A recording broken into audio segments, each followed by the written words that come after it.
I was driving in the car, and my daughter Anna was crying. Anna. Her fragile figure pained me so much that I could barely stand it. Anna was only 3 years old. She was far too young to have lost her father, William. As she grows older, the loneliness will surely follow her. I had already made up my mind. I would cherish Anna for William's sake as well. Then, suddenly, her crying stopped. The suddenness of it caught me off guard, and I glanced at her through the rearview mirror. This road was deserted, used only by locals, with very little traffic. There were few street lights, so the area was dim, making visibility poor. Anna was gazing intently out the window. Then, "Look, Dad is back. It's Dad." Suddenly, the once crying Anna shouted in a voice bursting with excitement. "What?" Shocked, I slammed on the brakes. William had undoubtedly passed away. I had personally watched as his coffin was carried to the crematorium. Yet Anna was pointing outside. "Mom, look, Dad is here." She kept shouting, filled with excitement. Thinking it impossible, I nervously followed her gaze. "What?" And the scene that came into view left me speechless. "No, this can't be. Why are you?" Despite the chill running down my spine, I stepped hard on the accelerator.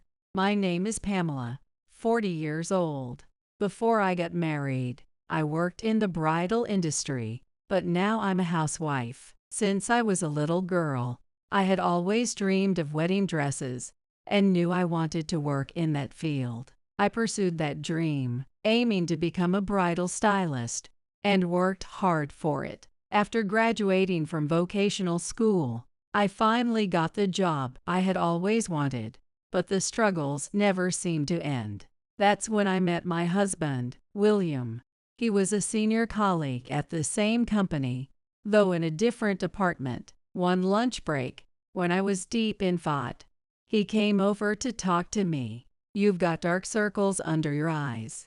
Haven't been sleeping well. The nap room is free now." It seemed he had noticed me sitting there, lost in thought, not even touching my lunchbox.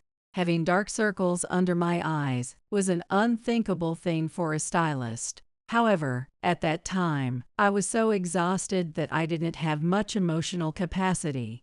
When he spoke to me with concern, I responded with a vague smile. "I'm sorry, I must be causing you trouble." No, you're not causing any trouble at all. Do you have something on your mind? If you don't mind, I'm happy to listen." He sat down next to me. As he did, I noticed the name tag hanging from his neck, and seeing that he was from another department, I felt relieved. "If he's from another department, it's okay to vent a little," whispered a small devil in my heart. My worries were piling up, and I desperately wanted to get them off my chest. So I decided to talk to him. I told him about how my junior colleague wasn't motivated and wouldn't listen to me, how working overtime every day was taking a toll on my body, and how I was so stressed that I couldn't sleep well. Even though I was basically complaining, William listened patiently, never showing a hint of annoyance. He was so kind and a great listener. He attentively listened to everything I said, nodding at the right moments and offering spot-on advice. As it turned out, many of his colleagues would come to him for advice, and he was well trusted by everyone. Perhaps because of that, he had become a bit of a busybody and couldn't help but reach out when he saw someone who seemed troubled. Dependable he was, without a doubt, popular wherever he went. From that day on, whenever I had worries, I would turn to William for advice. I can honestly say that I was able to keep working because of him. Gradually, our conversations became more frequent, shifting from problem solving to casual chats. And eventually, we started dating. After a year of dating, we got married. I finally got to wear the pure white dress I had always dreamed of as a little girl. After the wedding, I became a housewife, focusing on supporting him, And after we were blessed with our daughter Anna 3 years ago, taking care of both William and Anna became my full-time job. My new dream is to one day see Anna in a wedding dress. Whenever I talked about it, William would smile and say, "When that time comes, I want to be the one to plan it." I wonder if I'll still be working by then.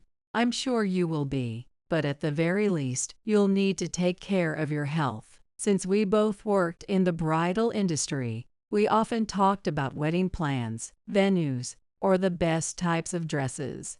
We knew we were getting ahead of ourselves, but talking about an uncertain future like that was something special to both of us. I never doubted that those peaceful days would continue forever. Then, one evening, I had just finished making dinner, waiting for him to come home while playing with Anna, when my smartphone suddenly rang loudly. When I checked the screen, the call was from an unfamiliar number. Since it was around the time William was supposed to come home, I had been expecting a call from him, so I felt a bit disappointed. I didn't really want to answer a call from an unknown number, but I couldn't just ignore it. I told Anna, who was playing with her dolls, "Wait just a moment." "Okay," and pressed the answer button. "Hello, this is Pamela." Though I was wary, I answered the phone cheerfully as usual. I didn't want to make William, who was surely tired from work, worry unnecessarily.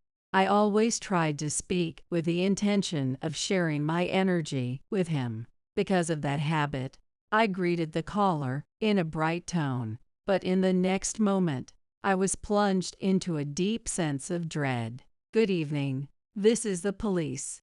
Is this Pamela, William's wife?" The voice on the other side of the phone was a man's, someone I didn't recognize. Yes, that's right." Hearing that it was the police, I responded with a tense voice, my anxiety growing. Why would the police be calling me? What could have happened? Naturally, William, who hadn't come home yet, crossed my mind, and a bad feeling began to swell within me. Could something have happened to him? No, I shouldn't jump to conclusions just yet. Maybe it's a scam.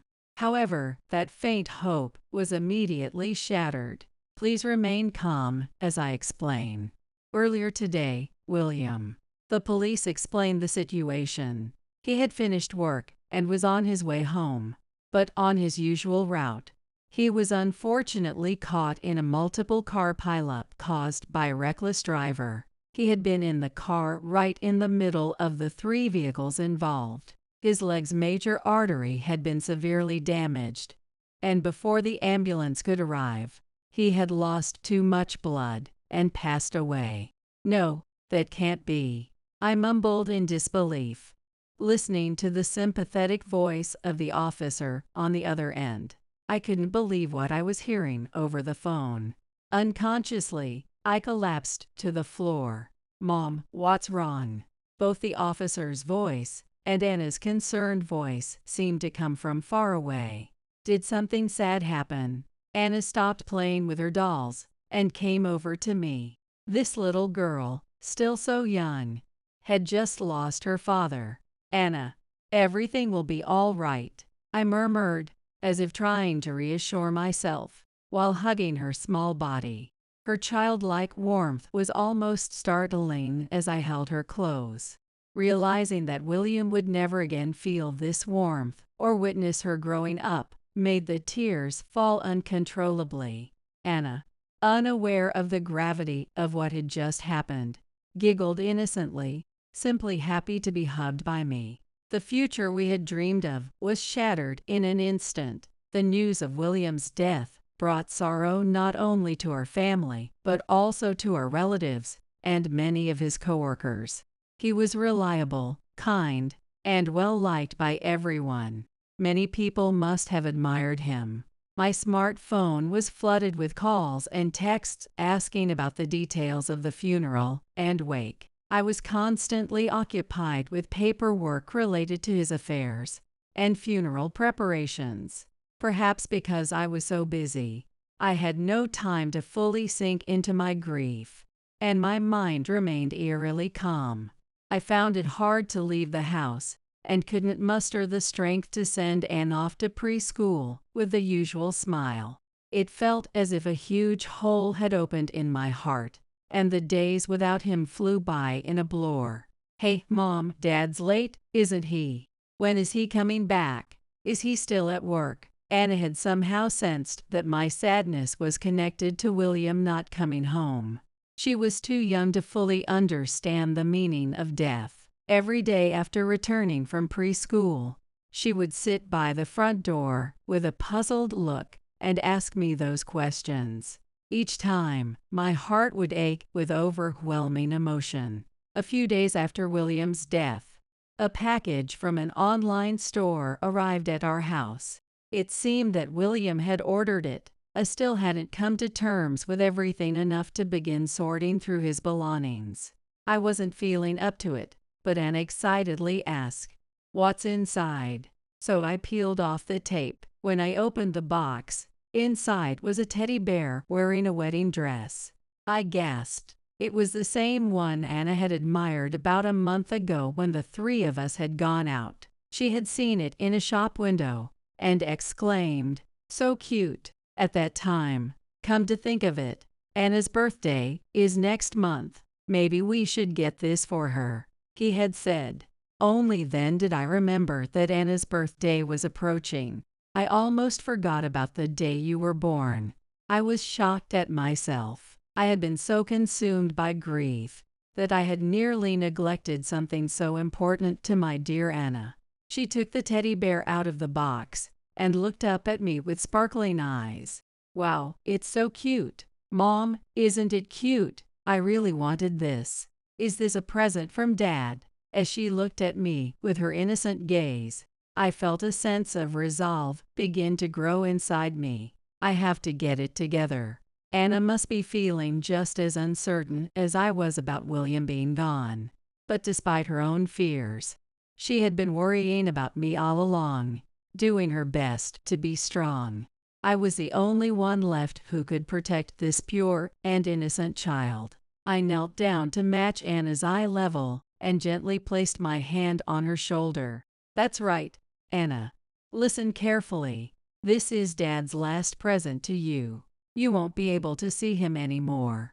Sensing from my serious tone that this was an important conversation, Anna quietly listened. She hugged the teddy bear tightly to her chest, her face filled with worry.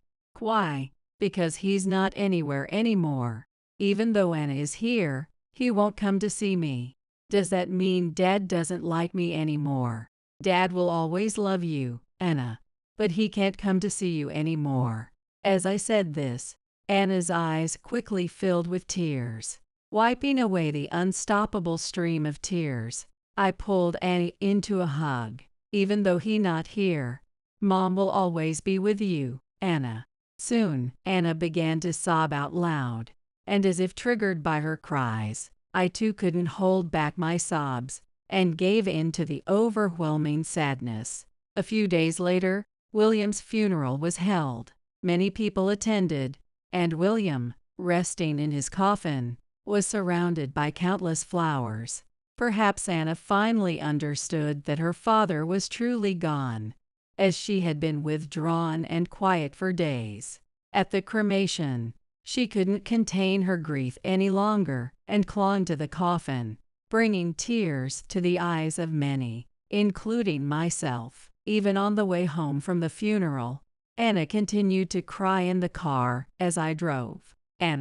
Seeing her like this was heartbreaking, and I couldn't bear the pain in my chest. She was far too young to lose her father, and as she grows older, I know that the loneliness will follow her wherever she goes.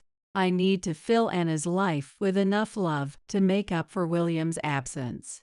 That's the resolve I made in my heart. First, I needed to find a new job, perhaps the bridal company where William used to work, where I had once been employed, would understand our situation and take me back. It was as I was thinking about this that it happened. Suddenly, Anna's sobbing stopped. It was so abrupt that I glanced in the rearview mirror to check on her, puzzled. We were on a quiet, less traveled road, that only locals used. The street lights were few, so the surroundings were dim and the visibility poor. Anna was staring intently out the window. And then, it's Dad. Dad's back. The cheerful, excited voice came from Anna, who had been crying just moments before. What? I was so shocked that I slammed on the brakes. William was definitely gone. I had personally watched as his coffin was taken to the crematorium, and yet, Anna was staring out the window, excitedly exclaiming, "Mom, look, it's Dad." Disbelieving, I cautiously followed Anna's gaze. Then, no way, there stood a man I didn't recognize. His hat was pulled low, hiding his face, but his outfit was strikingly similar to William's usual attire. Even his build was reminiscent of William, almost as if his ghost was standing right there. As I froze in shock, the man slowly lifted his head. In that moment, our eyes met through the window, and his dark, murky eyes locked onto mine. Then he smiled a sinister, chilling grin that made my blood run cold. Driven by fear, I quickly slammed on the gas. "No, Dad," Anna cried out in distress. I didn't have the presence of mind to explain that what she saw wasn't her dad. My heart pounded in my chest, and my palms were damp with nervous sweat. As I glanced in the rearview mirror, I saw the man, still standing there, watching us until he faded from view. Once we got home, I tried again to explain to Anna that Dad was gone, repeating it over and over. But Anna remained convinced of what she had seen. Unwavering in her belief, she had seen someone who shouldn't exist anymore.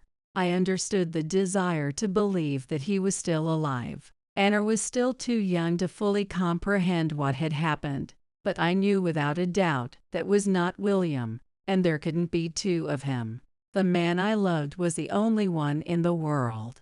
And no matter how much it hurt, I didn't doubt my own feelings. However, after that day, I became plagued by the presence of that ghostly figure. One day, on our way back from picking Annie up from preschool, something happened. Anna was in a good mood, singing along as the car gently rocked with the road. "Hey, Anna, what did you do today?" It had become our daily routine to talk about what Anna did and what her favorite part of the day was, and it was something I always looked forward to on the ride home. Anna, as if she had been waiting for my question, replied in an excited voice. "Today, we sang songs, drew pictures. Look, I drew this." Saying that, Anna showed me a sheet of paper through the rearview mirror. On it, 3 figures holding hands in a row were drawn with colorful crayons.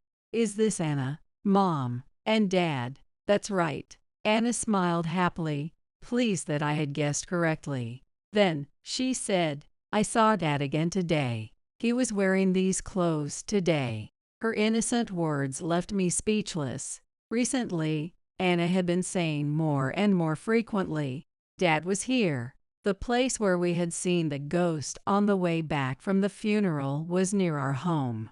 Judging by Anna's words, that figure was somewhere within our living area, and often close enough for Anna to see regularly. If it was just someone coincidentally dressed like William, there wouldn't be much to worry about. But for Anna to mistake him for her dad so frequently made me think it could be intentional, someone deliberately pretending to be William. What on earth was their motive for impersonating him? I hardened my voice and tried to explain to Anna. "Anna, Dad is gone, right? That man is not Dad." But Anna, who had seen Dad with her own eyes several times, wouldn't listen to me. "That's not true. It was Dad." "You're lying, Mom." On the verge of tears, Anna desperately insisted on what she had seen, despite my stern tone. Though I wanted to keep telling her she was wrong, I knew it wouldn't be right to dismiss her claims so harshly, so I let out a small sigh. "Anyway, you mustn't go anywhere with strangers. Promise me this." "Okay, okay." Anna reluctantly nodded, puffing her cheek out in frustration. Feeling the growing sense of unease day by day, I silently prayed to William, who was no longer here, asking for his strength to help protect Anna. But the situation only worsened. For example, when Anna and I went out together, I increasingly felt like we were being watched. Whoever was watching us, it was from somewhere, and the sensation was sticky and unnerving. When I turned around cautiously, all I saw was the hustle and bustle of the crowd. The gaze was sharp, constantly observing our daily life. Moreover, Anna's sightings of Dad became more frequent, whether on the way back from preschool or when playing in the park. Anna would excitedly tell me every time we went outside, "I just saw Dad." Each time, I explained patiently, with growing anxiety, that Dad was no longer anywhere, and that Anna had seen that for herself. Anna would nod and agree in those moments, but then, out of the blue, she would ask, "Mom, why don't you let Dad into the house? It's so sad. At this rate, something bad is bound to happen." I knew this couldn't be good for her either. My sense of urgency grew stronger. Should I contact the police? Anna kept saying Dad was there, so I finally decided to consult with the police. They listened to my story earnestly and offered to increase patrols around my home. It felt like a small weight had been lifted off my shoulders, but I still couldn't feel completely at ease. One night, after days like this, shortly after I had brought Anna home from preschool, the doorbell rang. Who could it be at this hour? Could it be that the man had finally come to our home? Considering the timing, it was right after I had returned home, and in light of everything surrounding us, I was on high alert. But standing in front of the door was a man in a slightly wrinkled suit. "Good evening, Pamela. I'm sorry for showing up unannounced. My name is Stephen." He didn't resemble William, nor did he give off a suspicious vibe. Instead, he had a fresh and friendly demeanor. While I stood there, confused, Stephen politely explained himself. Apparently, he was a colleague of William's. They were on fairly good terms, and before William and I got married, they had gone out for drinks together after work. I had him show me his business card just to be sure, and indeed, it confirmed that he worked at the same company William and I had. Feeling relieved, I responded to Stephen's greeting. "Good evening, thank you for coming. Were you here to visit William?" "Yes, I wasn't able to attend the funeral due to other commitments, so I wanted to at least stop by and pay my respects. May I come in?" With a small gift in hand, Stephen said this. Since I didn't sense any falsehood in his words, I gladly invited him inside.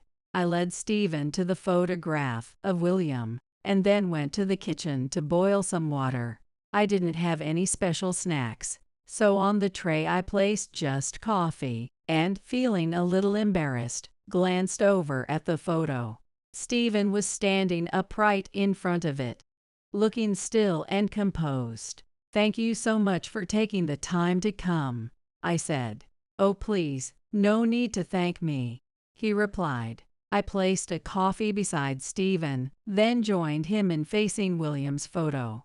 Time passed quietly as we looked at William's face. How much time had gone by, I couldn't say. It's truly heartbreaking that William is gone.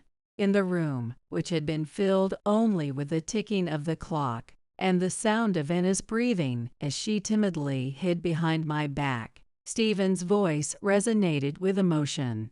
I joined a company the same year as William. We were colleagues from the start. In our younger days, we'd get drunk and compete over who could come up with the better plans, Stephen said, sharing nostalgic memories in a calm voice. His tone was filled with fondness, though there was a touch of sadness as he lowered his eyes. William liked being the go-to person for advice, but sometimes he was troubled by things he couldn't handle on his own. I remember him saying once that the people who didn't just seek his advice, but also chatted with him casually, his wife, especially, were a great source of support for him. He was a dependable, gentle, good man.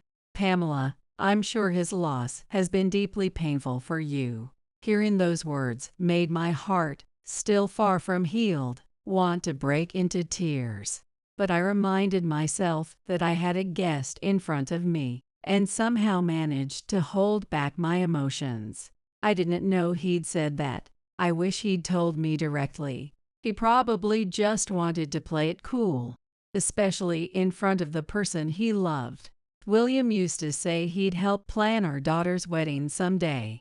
He really enjoyed coming up with plans. I glanced at Anna, who was playing behind us. She seemed confused at first by the sudden arrival of a stranger, but now she was completely absorbed in playing with the stuffed bear William had given her. Noticing my gaze, Stephen looked at Anna for a few seconds as well and nodded nostalgically. Yes, he used to say how much he genuinely enjoyed helping others find happiness in subtle ways. And well, he just really liked planning things. That's so true. When we went on trips, he would schedule everything down to the minute. I can imagine. Even during company trips, he would create a detailed itinerary for our free time, all written out in a little notebook. I can picture it clearly. Our conversation about William's memories unexpectedly lifted my spirits. It made me happy to realize that I wasn't the only one who cherished him, that someone else also remembered him fondly. I began to feel that traces of William were everywhere, woven into the lives of those who knew him, though the hole left in my heart by his absence would never truly close. I started to believe that I could carry that grief with me and keep living. Before I realized it, we had been talking for nearly 20 minutes. Not wanting to keep Stephen any longer after his workday, I decided to bring the conversation to a close. Thank you so much for coming. I'm sure William would have been glad. But then I suddenly realized that Anna, who had been playing nearby, was no longer in sight. Anna. I stood up and looked around the living room. She had disappeared, along with the stuffed bear she had been playing with. Anna, where are you? Anna. Normally, she would respond right away and come running, but this time, only silence greeted me. A growing sense of unease began to swell within me. Anna, Mom is calling for you. Stephen joined in, sensing my worry. We searched together, checking behind the sofa, in the kitchen, even in the bathroom. But no matter how thoroughly we looked, there was no sign of Anna anywhere. This doesn't make sense. She's nowhere to be found. Maybe she's crawled into a small space and fallen asleep. Or perhaps she went outside. I don't think she went outside, I said, anxiety tightening my chest. Although Anna is only 3 years old, her legs are strong, and her curiosity is boundless. At times, her imagination and energy lead her to do things we adults could never predict.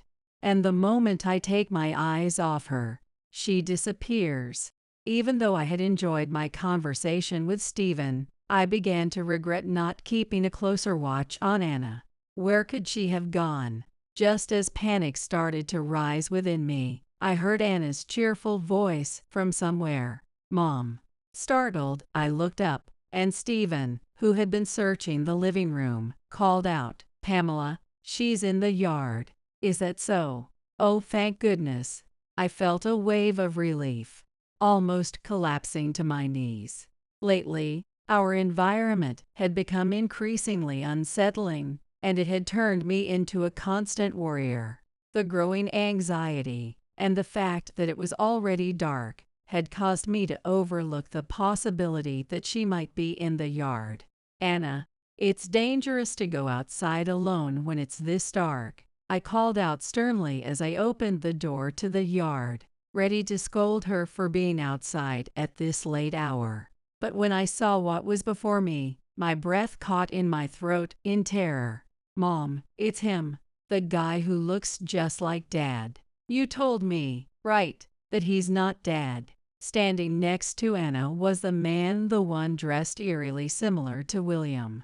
In the darkness, our eyes locked, and I instinctively took a step back. The man was wearing almost the exact same outfit as William's work clothes, down to the watch, bag, and even his hairstyle. The resemblance was uncanny, so much so that I could understand why Anna had mistaken him for her father. At the same time, seeing the man's face clearly for the first time, I felt a strange sense of familiarity. I couldn't quite place where I had seen him before, but the déjà vu was unsettling, filling me with a cold dread. His expression was maniacal as he stared at me. He's not Dad, but he said he'll take me to see Dad, Anna said with innocent excitement. Both Stephen and I froze at her words. Anna says I'll see Dad again. I didn't need to think deeply to understand what those words meant. Anna was in danger. I had to protect her. Before I could even act on my instinct, Stephen was already moving. He lunged at the man, knocking him to the ground. Let go of Anna, Stephen shouted as he punched the man. The man, caught off guard, fell to the ground. Anna, not understanding what was happening, let out a startled cry and crouched down in shock. I screamed instinctively, rushing to Anna's side as fast as I could. Anna. I couldn't lose her, not Anna. That was all I could think as I embraced her small, cold body. My heart was pounding as if it would burst out of my chest. I managed to dodge the man's outstretched arm as he tried to grab us, and we stumbled back into the house. I told Anna to hide inside. Then, with trembling hands, I fumbled for my smartphone and dialed emergency services. Hello, there's an emergency. A strange man broke into our house and tried to harm my daughter. Behind me, I could hear the sounds of Stephen struggling with the man. No matter what happened, I was determined to protect my daughter at all costs. Clenching the baseball bat I found nearby, I made up my mind. This is my address. Please, hurry, we need help. Soon after, the police arrived, and the man was taken away for trespassing. According to the police, the man who had been imitating William was named Nicholas. Of course, he was a completely different person from William. There was no way he could replace him. Actually, he was one of William's colleagues, Stephen said quietly during the police interrogation. I nodded, thinking to myself, I knew it. I had a feeling he was someone from the company. I thought I'd seen him before somewhere. Before William and I were married, I had occasionally seen Nicholas talking to William. Back then, he didn't seem strange at all. He was always smiling, a cheerful young man who seemed to enjoy his work. Since I was in a different department, I didn't know much about his relationship with William. Stephen explained that Nicholas's behavior was likely because of him. Nicholas came to the city from the countryside, and William often took care of him. He wasn't just helping with work. He'd even listen to his personal problems. William was a great listener, I said. Yes, and because of that, Nicholas became quite attached to him. Stephen sighed deeply before continuing. I never imagined it would escalate to this level. During the interrogation, Nicholas had said the following words: I'll become William. That way, he will always be with me, and no one at work will mock me anymore. It seemed that Nicholas had developed a deep admiration for William, which stemmed from his own feelings of inferiority. In his attempt to become more like William, he started matching his suits, everyday clothes, bags, and watches to William's. He even went to the same barber used to go to and styled his hair the same way. This behavior had apparently started when William was still alive, but after William passed away, Nicholas's obsession spiraled out of control. He believed that if he could claim his family as his own, he could become William himself. That's why he began to observe me and Anna, watching our daily routines. He waited for the right moment, when we were most vulnerable, and finally tried to break into the house. But just as Nicholas was about to carry out his plan, he happened to run into Anna, who had stepped outside to show her teddy bear the night sky. I had noticed that something was off about Nicholas, but "I'm sorry I couldn't do anything sooner," Stephen said, apologizing. "No, Stephen, there's no need for you to apologize," I replied. After William's death, Nicholas had been exhibiting strange behavior even at work. His speech and mannerisms became more and more like William's each day, making the other employees increasingly uncomfortable. During the police interrogation, Anna was visibly downcast, even though she hadn't realized Nicholas's ill intentions. The sight of him and Stephen grappling and hearing my frantic cries must have terrified her. The police recommended that Annie undergo counseling for a while. "Anna, did that man really say he'd take you to see Dad?" I asked gently, trying not to upset her. Hugging her teddy bear tightly, Anna nodded honestly. "Yeah, he did. He said if I told anyone, he'd take me to see Dad." I was really happy because I thought I'd get to see Dad again. I had tried to explain to Anna on the day of William's funeral, but it seemed she hadn't fully understood it deep down. She hadn't come to terms with the sudden loss of her father. "I see, you were happy to hear that, weren't you, Anna?" I said softly. It seemed that Nicholas hadn't intended to harm Anna.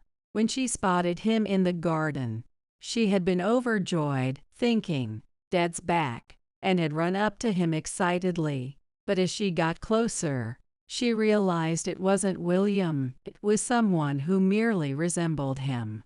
Disappointed, she had tried to return to the house. At that moment, Nicholas, panicked by hearing Stephen's voice from inside, blurted out a threat. "If you tell anyone, I'll take you to your dad's place," almost as if he was trying to scare her. Being so young, Anna took those words at face value and became excited again, thinking she could meet her father. That's when she called out to me, which led to everything that followed. Above all else, I was deeply relieved that nothing terrible had happened to Anna. At the same time, I couldn't help but feel ashamed of myself for letting my guard down and losing sight of her. There was something I needed to tell Anna properly, one more time, about William, who was never coming back. I decided to sit down and talk with Anna after the incident. Even after a night had passed, she still seemed troubled. And no wonder. She had just realized that the person she thought was her dad wasn't him at all. I sat down next to her and spoke calmly. "Anna, there's something I need to talk to you about. It's about Dad, Mom." Anna seemed to understand what I was about to say, and she looked up at me with an expression as if she were about to cry. "Anna, Dad is no longer with us. He won't be coming back, and you can't see him anymore. That man who looked like Dad wasn't really him, was he?" Anna nodded quietly. As I gently stroked her small back, I continued, "Dad is the only one you'll ever have. Really, I can never see him again." "Absolutely?" "Yes, absolutely," Anna asked in a trembling, tiny voice. I knew how painful it was, but I had no choice but to confirm it firmly. I was so focused on protecting Anna that I might not have been paying enough attention to her feelings. It wasn't just about me shielding her. We needed to embrace our pain together. "Dad won't be coming back, but he's always watching over you from the sky. From now on, let's do our best together. Just you and me, okay?" Anna quietly nodded and then gently hugged me. Since then, Nicholas has been hospitalized due to his mental instability. Naturally, he was dismissed from the company. It pained me a little to think that his actions stemmed from his deep feelings for William, but that still didn't excuse his behavior. We decided to move out of our old house. I didn't know if something like this would happen again, but just in case, We moved to a highly secure condominium. Although I had left my previous job, my experience working in a bridal company was recognized, and I was able to get a full-time position at another bridal company. At the same time, I began studying to become a wedding planner. Just like William, his dream of planning Anna's wedding became my new dream. I'm home. Mom, welcome back. I brought in the laundry. Oh, and I washed your shoes too. Really? Several years had passed since William's death, and Anna had started elementary school. She had grown into a bright, energetic child with many friends, and she seemed to really enjoy school. Lately, she's been helping a lot around the house, doing things like washing dishes and laundry while I'm away. Just last night, she asked, "Can you teach me how to make soup?" It seems she's even started to get interested in cooking. At this rate, the day when Anna gets married might not be too far off. That thought made me feel a little sad, but also happy because it meant that William's dream would come true. Anna, thank you so much. You're really helping me. Anna gave me a bashful smile. Then, hugging her teddy bear dressed in a wedding gown, she proudly declared, "Dad's resting in the sky, so Anna will help Mom in his place." The happiness in Anna's smile filled my heart. I knew she would grow up surrounded by love and support, and that she would share that same love with others too. Someday, far in the future, when I see William again, I'll tell him all about the brilliance of her beautiful smile. You poor woman can just stand and watch. I was so excited to attend my daughter Evelyn's wedding, one of the most important events in her life. But as soon as we arrived at the venue, Melanie, Evelyn's mill, had the audacity to say those words to me. I never expected to be told to just stand and watch. I was so taken aback by her heartlessness that I was left speechless. However, I refused to back down and stay silent. Evelyn is my daughter. She's not the type to endure this kind of treatment without speaking up, a trait she likely inherited from me. Evelyn stood up with a resolute attitude and declared loud and clear to Melanie, "Mom, let's leave here." "Yes, let's go," I agreed. There's no need to let these people ruin such an important day for us. Besides, it seems like these in-laws have no understanding of their place. Since we have this opportunity, it might not be a bad idea to make them understand once and for all. From here on out, our mother-daughter counterattack begins, refusing to be pushed around any longer. Within just 10 minutes of our retaliation, Melanie was on the verge of a breakdown. Seeing her like that makes me feel a sense of vindication, but I'm not ready to let up just yet. If they think they can control us as they please, they're gravely mistaken. I'm Faith, turning 65 this year, but I'm still going strong. I work as a winemaker at a winery. When you hear winemaker, you might imagine a man. But nowadays, I'm happy to say that the number of female winemakers is gradually increasing. I used to be an ordinary woman with no connection to the world of wine. What changed me was a single television program. After graduating from college, I got a job at a regular company. There, I fell in love with a man I met at work, and we were blessed with our daughter, Evelyn. Fortunately, I was able to take full advantage of the company's maternity and child care leave policies, which allowed me to dedicate myself to raising my child without any worries. The days spent with Evelyn as she grew up were filled with a happiness that nothing could replace. Yet, there were moments when a small doubt crept into my mind. Is this really enough for my life? On the surface, I had a thriving career, an adorable daughter, and a blessed work environment. My friends often expressed their envy. Still, there were times like when my daughter was napping, when I was overcome by a sense of emptiness. It was an inescapable void, like a gaping hole in my heart. One such day, while Evelyn was napping, I turned on the TV and found myself engrossed in a documentary program that caught my eye. The show followed the work of a winemaker. The man being interviewed said he used to be an ordinary salaryman. As he spoke about quitting his job to pursue his passion for wine and his quest to create the perfect bottle, I felt something stirring deep within me.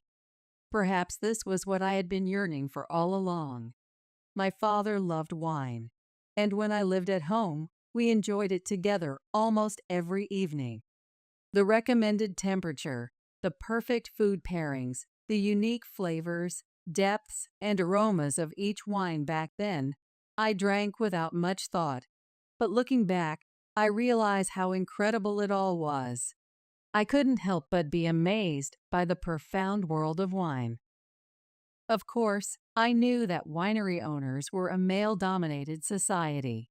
There were only a handful of female winemakers out there. That's precisely why I began to nurture a desire to create wines that women could enjoy deliciously and joyfully. My family supported my career change. I'm still filled with gratitude for their cooperation in household chores and picking up the kids. Thanks to their help, I was able to get jobs at a winery in the next town over. As it happened, that area had many wineries, and I encountered one that was looking to take on new challenges. I worked as a clerk and a tour guide while studying the fundamentals of wine every day. Since it was a field I was already interested in, I found the learning process enjoyable. I felt a sense of fulfillment that I had never experienced in my previous jobs. But then, just as things were going well, my husband fell ill and passed away. I couldn't let the hopes of my husband, who had supported my dreams and encouraged my winemaking, go to waste. I remember vividly the joy I felt when, after desperately working my way up, I finally joined the ranks of the few female winemakers in the U.S. As a novice female winemaker, in an era when women in the field were not as rare as they are today, my name never made it into the spotlight. But whether my name was known or not didn't matter to me. I believed there was no greater happiness than having the wine I poured my heart into creating be released into the world, bringing moments of joy to many people. As my career began to take off, I received some exciting news in my personal life. "Hey, Mom, there's someone I want to introduce to you," Evelyn said shyly. "I met him at a town event the other day." "This might be the first time I've introduced someone other than a friend to you, Mom." "Someone other than a friend?" With those words, I had a hunch. "No way." "Yeah, he's a wonderful person. Someone I feel I could be with forever. I'm sure you'll like him too, Mom." On the day Evelyn told me about him, I went to our meeting spot and saw a man standing next to her. He was tall and had an impressive, dignified presence. "Mom, this is my boyfriend, Christopher Garcia." Christopher looked at me and greeted me with a friendly smile. It was a perfect smile, like that of a Hollywood actor. He said he was 40, but with such a smart demeanor and charming grin. I thought to myself that women wouldn't leave him alone. "Hello. Thank you for taking the time to meet with me today, despite your busy schedule. I've been wanting to meet Evelyn's mother for a while now. We started dating after meeting at a town event. I never imagined I'd encounter such a wonderful person there, so I felt it was destiny. Don't be embarrassed. It's only natural, since Evelyn was the only one shining so brightly in that place." As if remembering the moment they met, the two suddenly started engaging in sweet conversation. Evelyn had never been involved in any frivolous talk about men before, always focused on her work. That's why, as a parent, I was genuinely happy that she had found someone she could care for so deeply. During our casual chat, I learned that Christopher was an only child and that he was likely to take over his family's local business in the future. Oh, you're continuing the family business? Yes, although it's not anything particularly impressive. If you don't mind me asking, what kind of work is it?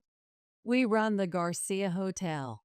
It's been getting busy lately, so I'll probably have to start acting as the next president soon.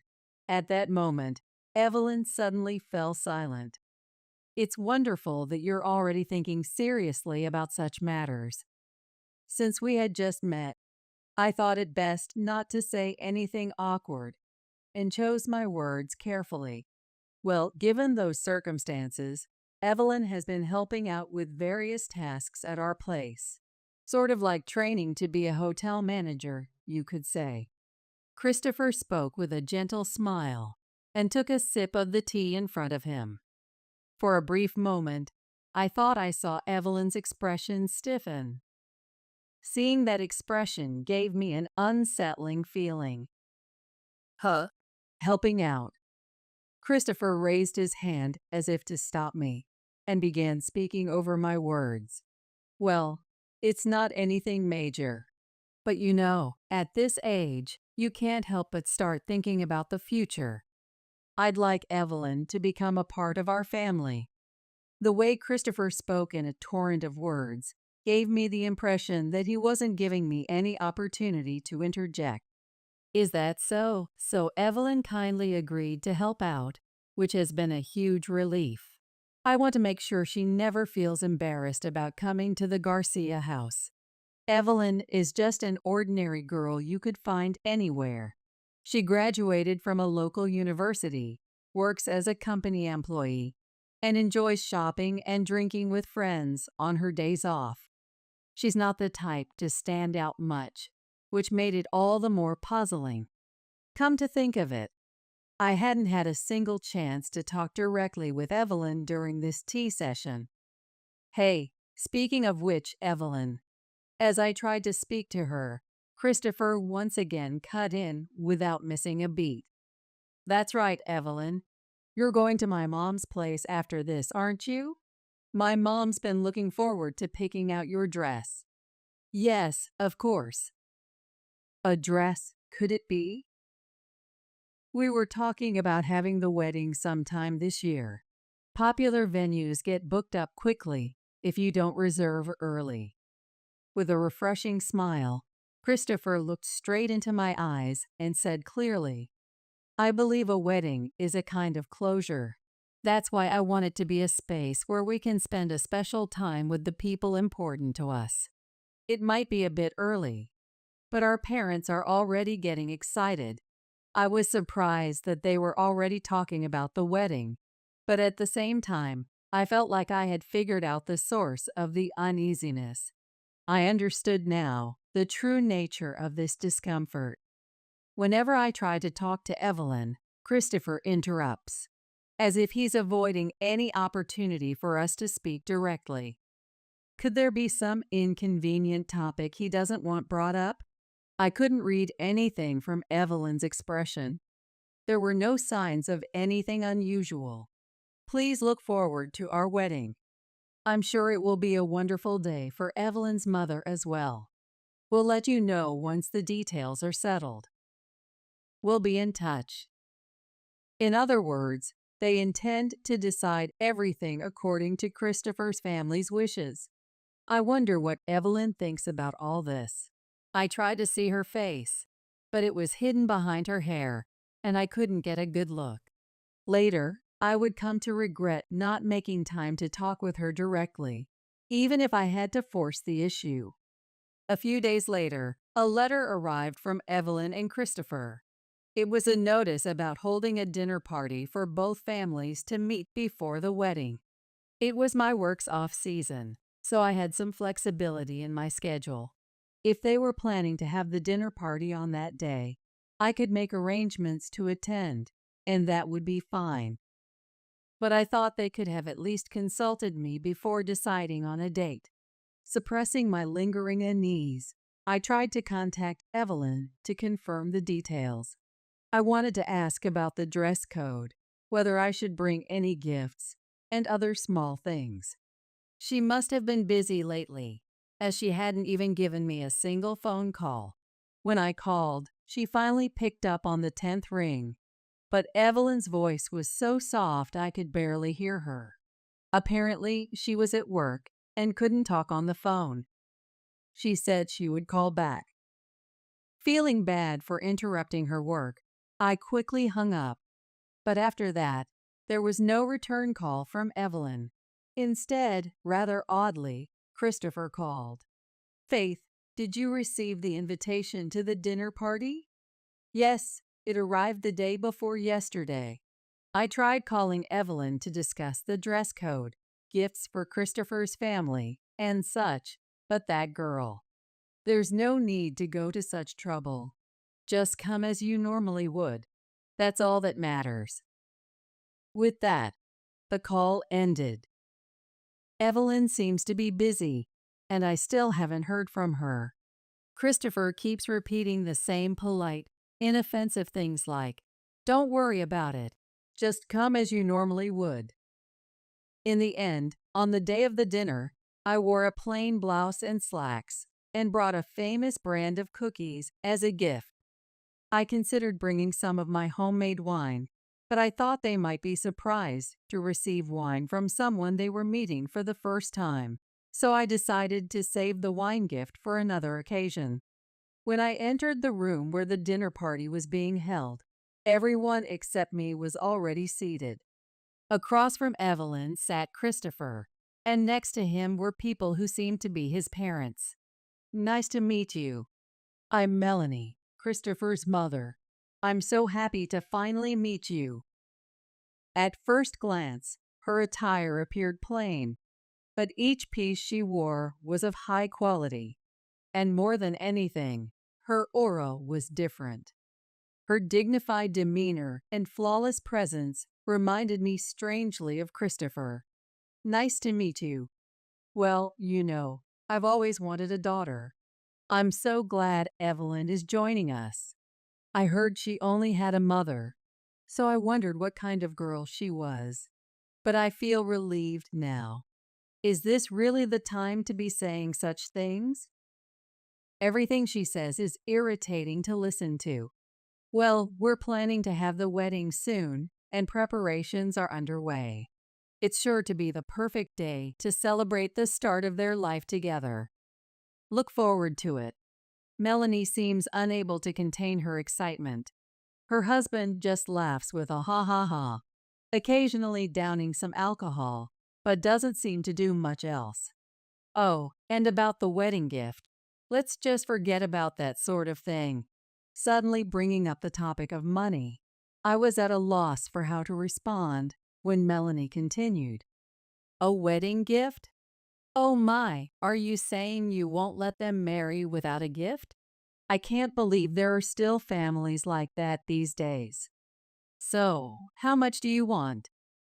I felt like Melanie was glaring at me. "No, I hadn't even considered a wedding gift. We'll follow your wishes on that matter." She's covering her mouth with a handkerchief, but she can't hide her vulgar laughter. "And you'll have to give us a boy eventually, you know." Her outdated remark sent a shiver down my spine. Ever since that unpleasant dinner party, my desire to avoid seeing Christopher and his parents has only grown stronger by the day. 2 weeks after the dinner party, I received a message from Christopher. "We got married today." I wanted to hear the news directly from my daughter, but it seems Evelyn has quit her jobs to help out at the Garcia Hotel. She must be busy with her training as a hotel manager. Still, I had no idea the owners of Christopher's family, who run several hotels in this area as a hotel group, would be so high and mighty. I'll attend the wedding because I want to see Evelyn in all her glory. But after that, I'd rather keep my distance from them. Even after our first meeting, I still couldn't get through to Evelyn on the phone. She only sends a few messages late at night. No matter what I ask, all she says is, "I've been too busy to contact you. I'm sorry." Her short replies, like telegrams, only add to my anxiety. I managed to find out the date and location of the ceremony, but I don't know anything else. For someone about to get married, I don't sense any aura of happiness from her at all. Can the wedding really go smoothly like this? Even though Evelyn has always been somewhat plain, I thought she might show a glimmer of excitement or longing on her face for her wedding day. The day of the wedding arrived, with my unease still lingering. I attended Evelyn and Christopher's wedding and tried to find my seat, but it was nowhere to be found. While I was puzzling over this, the ceremony began. As I hurried towards the family seating area, Melanie approached me. "You poor woman can just stand and watch." It was so sudden that I couldn't comprehend what was happening. "I never said you could sit. And to think you tried to sit in the family section." She looks down on me with an expression of utter disbelief. The people around us don't try to stop Melanie's behavior, they just watch. Some of them even have the gall to point their cameras at me, as if to say, "Oh, something interesting is happening." They seem to delight in the misfortune of others. I never thought I'd be subjected to this kind of treatment at my age. It's as if they anticipated my confusion and planned this whole thing. The other guests, who keep glancing at me out of the corners of their eyes to see my reaction, are all wearing matching ties or handkerchiefs. They have the Garcia Hotel Group logo on them, so they must be Melanie and Christopher's colleagues. I also spot people who seem to be connected to the Garcia Hotel, exchanging drinks while eyeing me. Looking closer, I realize it's wine from my own winery. The moment I saw that, I felt something snap inside me. Perhaps noticing my reaction, Evelyn gracefully stood up. As she rose from the stage, her posture was dignified and beautiful, and I found myself captivated by my own child. "Mom, let's go home." Evelyn approached me and called out. I stand up to join her. "Yes." I stepped forward from where I was standing, heading towards the stage. I thought I saw Christopher glance in our direction for a moment, but I couldn't care less anymore. There was only one place I needed to go. I grabbed a wine bottle from the drink bar next to the stage. The drink bar corner was set up for the guests. In addition to wine, there was beer and specialty fruit juices. Evelyn signaled to a nearby staff member and asked them to bring a large container. There was only one thing I had to do. I took the wines lined up at the drink bar one by one and moved them into the nearby container the staff had brought. Then I asked the venue staff to carry the entire container outside. "What are you doing?" "I won't allow you to do as you please." "Huh, Evelyn's mother. Do you want the alcohol that badly?" "Oh, I see. So that's how it is. If you can't get by without drinking cheap booze, then by all means, take it." I pulled out a slip of paper and a check from my bag. "I can't leave this wine with people like you who don't understand its value and don't appreciate it." I filled out the check I had in my bag with the regular price of the wine. I put my heart into making this for the ceremony. I'm so sorry it was completely out of place. What is the meaning of this? A poor person writing a check, don't make me laugh. And what's this about putting your heart into making it? I haven't heard anything about that. Christopher was beside himself, making a pitiful scene, while Melanie glared at me from the family seating area, waving her handkerchief. But I no longer had anything to fear. As the parent who gave birth to this wine, I simply cannot leave it with people who don't understand its worth. It's too painful to watch, so I will buy it back. Huh, parent, Who gave birth to it? What are you talking about? The moment Melanie stopped waving the handkerchief in her frenzied state, I spoke out without a moment's hesitation. I'm the one who crafted this wine. As a winemaker, it's like my own child that I've poured my heart and soul into raising. I can't stand by and watch it being treated so terribly. And as Evelyn's mother, I can't endure this humiliation any longer. You're lying, right? That wine. Isn't it from the winery we always use at the hotel? I thought the winemaker was some old man. I'm working as the next generation winemaker. It's a shame that you are saying you have no interest in your business partners. The wine I was holding was the one I had brought as a gift for this wedding. It was a special, once-in-a-decade vintage.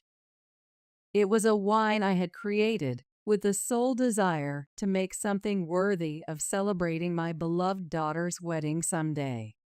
It was one of the bottles I had crafted with a premium label and serial number, not available in regular stores or bars. The guests who seemed to know it had been made with a premium label started murmuring. Apparently, among wine enthusiasts, the wine I had crafted with Evelyn's wedding in mind was known as the Phantom Wine.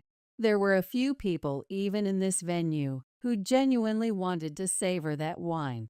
However, I'm sorry to say that as the winemaker who gave birth to this wine, and as a mother, I have convictions I cannot compromise. Faith, please calm down a bit. What do you mean, calm down? I mean, there are a lot of guests watching.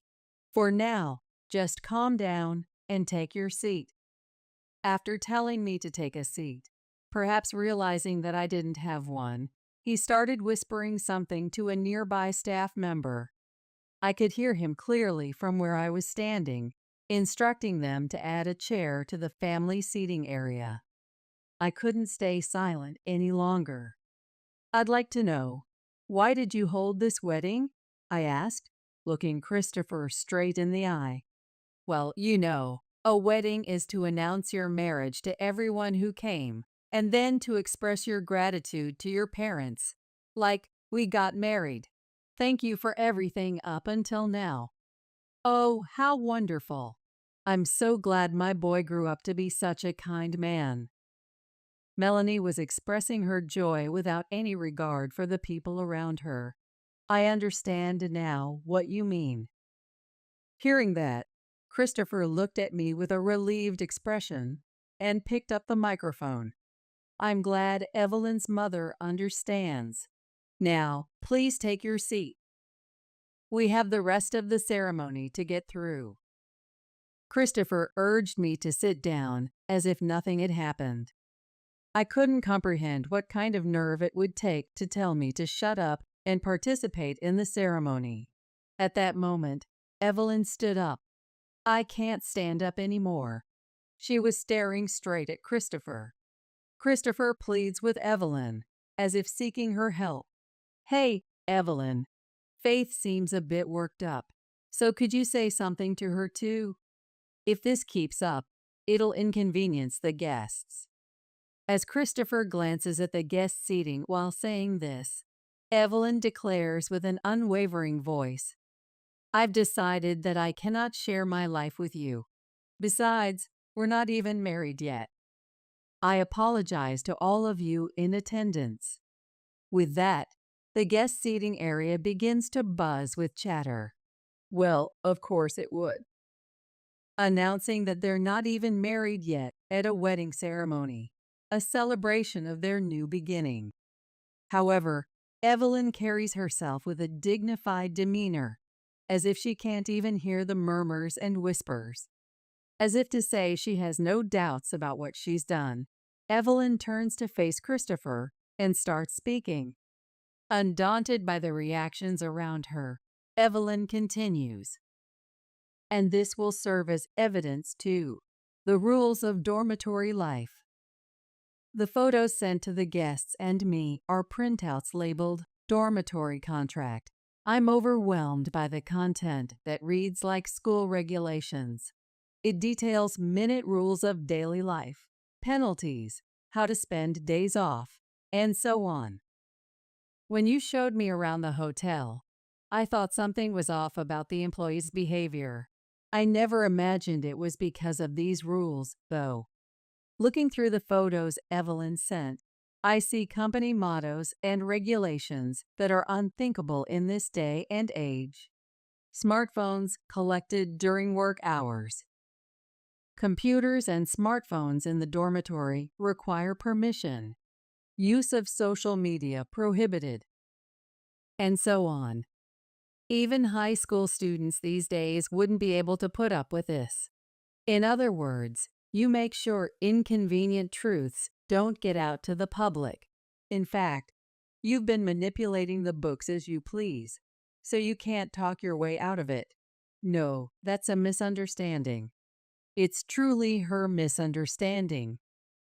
At this, Evelyn cuts him off with a look that says she can't bear to listen, and places accessories like necklaces and brooches, as well as her purse, in front of Christopher. I thought the Garcia Hotel's online reviews were too good to be true, but to think it's because you've been silencing your employees.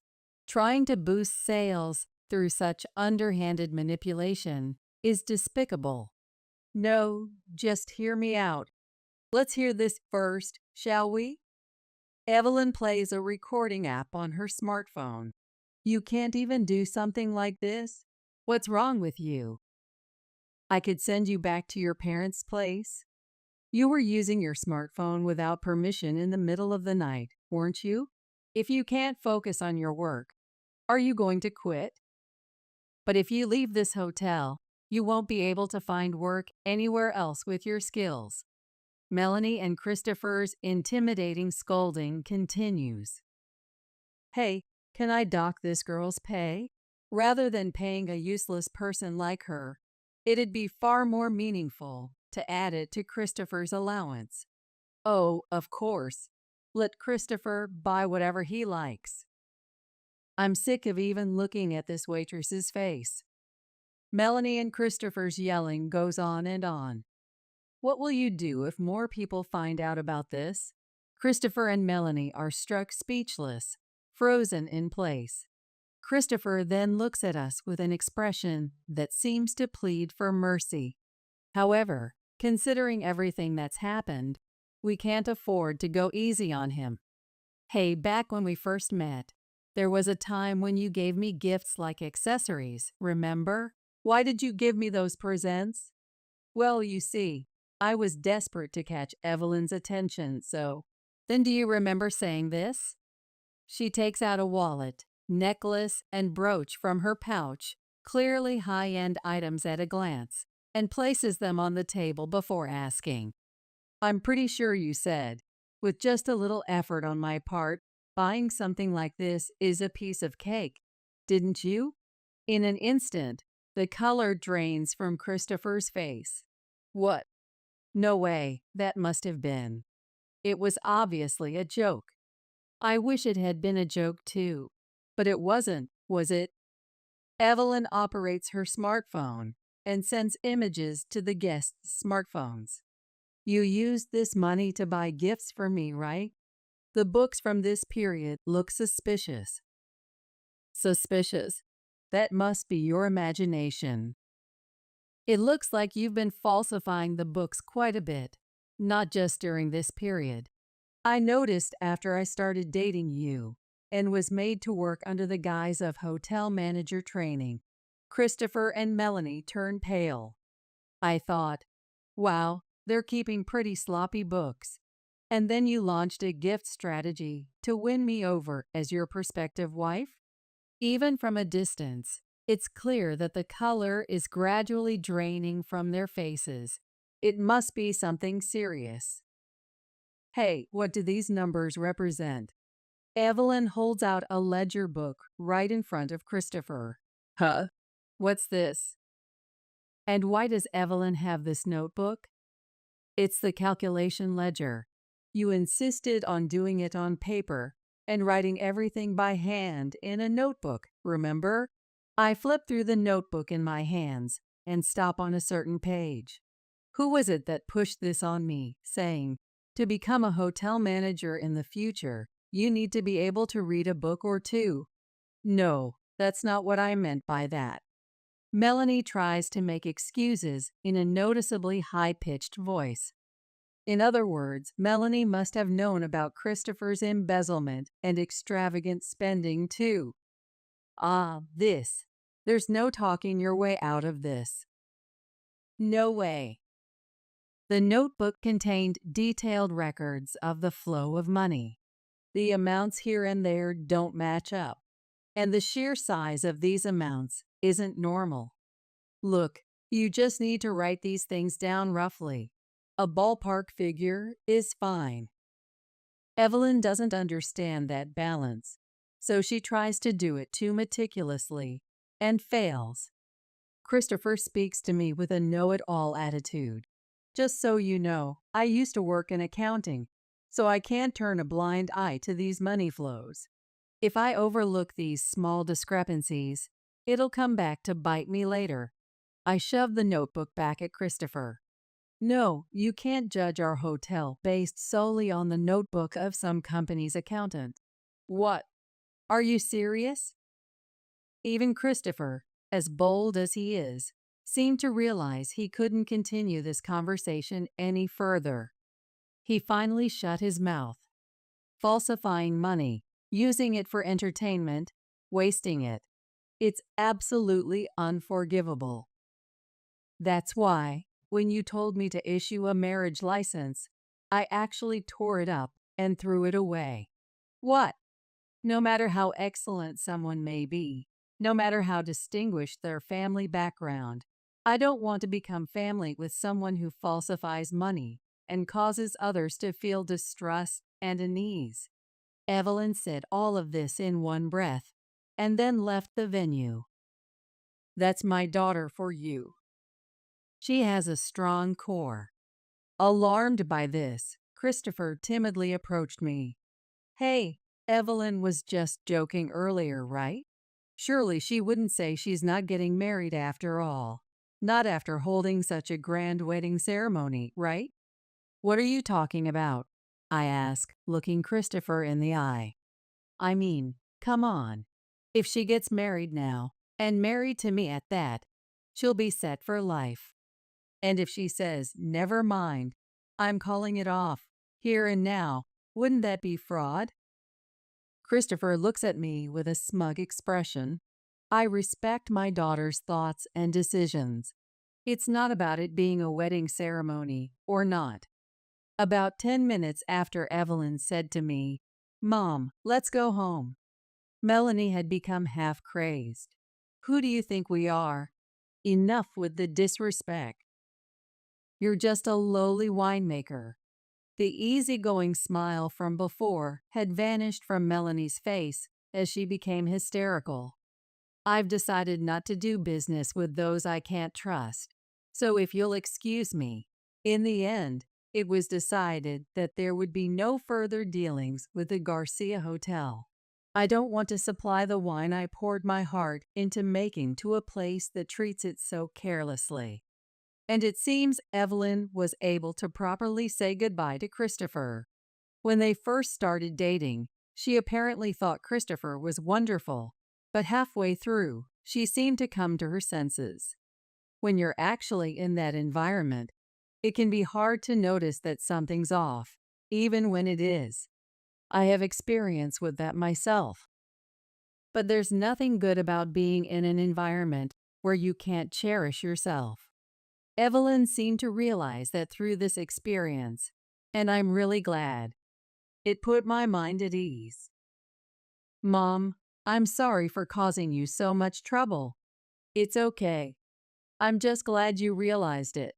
And I never imagined the wine I made would be treated like that either.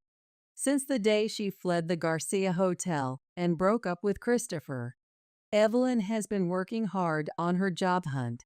Luckily, she quickly found a new workplace and seems to be living fulfilling days now. As for me, I'm still devoted to making wine, as always. This year, We're launching a new series for the first time in several years, so the winery is extremely busy day and night. There's no time to relax, but I think it's fine because it's enjoyable in its own way. Plus, this is the first time I'm serving as the face of the brand for a new series launch, so there's that pressure too. Delicate wines crafted by a female winemaker. With that concept, I'm determined to pour everything I've got into it. The product concept and aim were spot on, and the wine I produced became a huge hit. When I started appearing more in magazines, brochures, and sometimes even on TV, the thing I feared happened. Right after I got to work, a male employee who had arrived earlier stopped me. Apparently, a woman was sitting down at the entrance for visitors. According to him, she refused to budge until she met with me. Got it. I'll go check it out. When I went to the visitor entrance, I found the last person I expected. You finally came. As expected, a popular female winemaker is on a different level. Don't think you can do business as usual around here after humiliating me. I've been doing business with this winery since the previous generation. I could agree to a big contract with you again, you know. The two were talking big, but they looked much shabbier than the last time I saw them. Their clothes had lint, stains, and frays that were noticeable even from a distance, making them look pitiful. Hey, are you listening? I thought you might be in trouble since you can't do business with the Garcia Hotel anymore, so I'm reaching out to you. How about you give me an answer? If you just bow your head now, I'm saying I'll do business with you like before. You know what'll happen if you waste this chance, don't you? I took a breath and said to them, you are neither affiliates nor customers. And of course, I'd like you to refrain from such nuisance behavior in the future. At that, Melanie grabbed my shoulder with such force that it seemed she might attack me at any moment. That's quite a way to talk. Do you understand your position? Someone who hasn't received a proper education couldn't possibly know how to speak properly, could they, Mom? Besides, an old, run-down winery like this is bound to fail soon anyway. I'm appalled by their outrageous attitude. But if I leave them unchecked, they'll just repeat the same things. I was aware that you were loitering around the employee entrance and peering inside from the visitor entrance many times. And of course, I also know you took products from the souvenir shop for winery tour guests. No, that was, well, it was so terrible that I consulted the police. When we installed security cameras, we got solid evidence of your numerous nuisance behaviors. With this much evidence, I'm sure you two intelligent individuals can understand. When I said that and turned to them, their faces were paler than I'd ever seen before. No, that's such an underhanded trick. The two seemed determined not to apologize. It's easy to imagine that their pride won't allow them to apologize because they look down on me.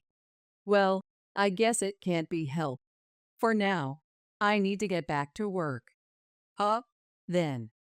For today, I'll take my leave here.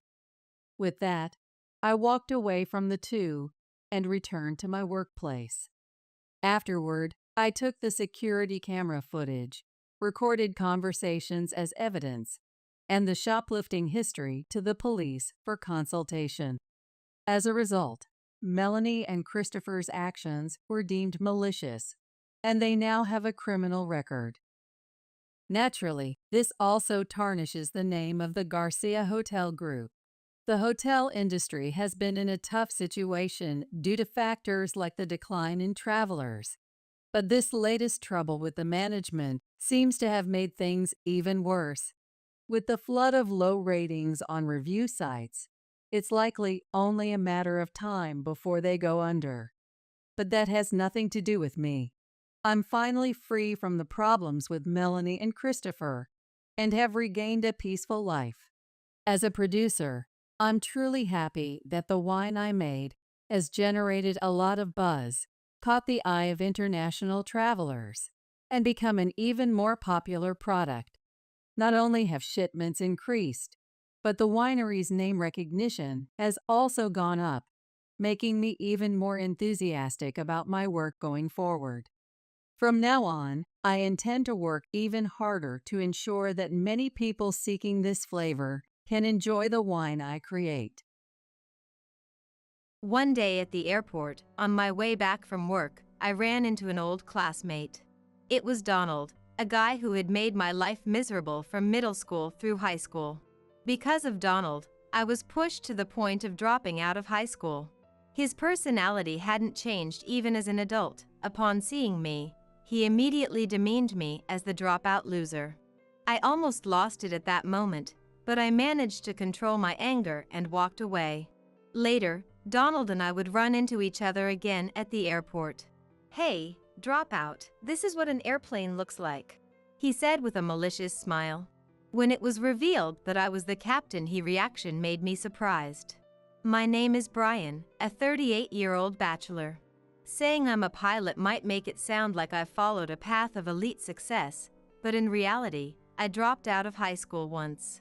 I had been subjected to insidious bullying from middle to high school. The start of it all was a fallout with a classmate, Donald. Donald was outgoing, friendly, and popular with everyone. In contrast, my only merit was being serious, and while I did okay in studies, I was bad at socializing. So when Donald, who had been on the same soccer team in elementary and joined the soccer club with me, approached me early on, I was overjoyed. The initial connection was our shared history with soccer. In our group, I was always the butt of the jokes. My inability to deflect the teasing only served as more fodder for Donald's charm and, simultaneously, his cruelty. Initially, I preferred being teased over being alone, accepting my place in the group. I even found joy in making others laugh with my reactions. However, the dynamics slowly began to distort. The way laughter was garnered in the group gradually escalated. At first, I rationalized it as part of friendship dynamics.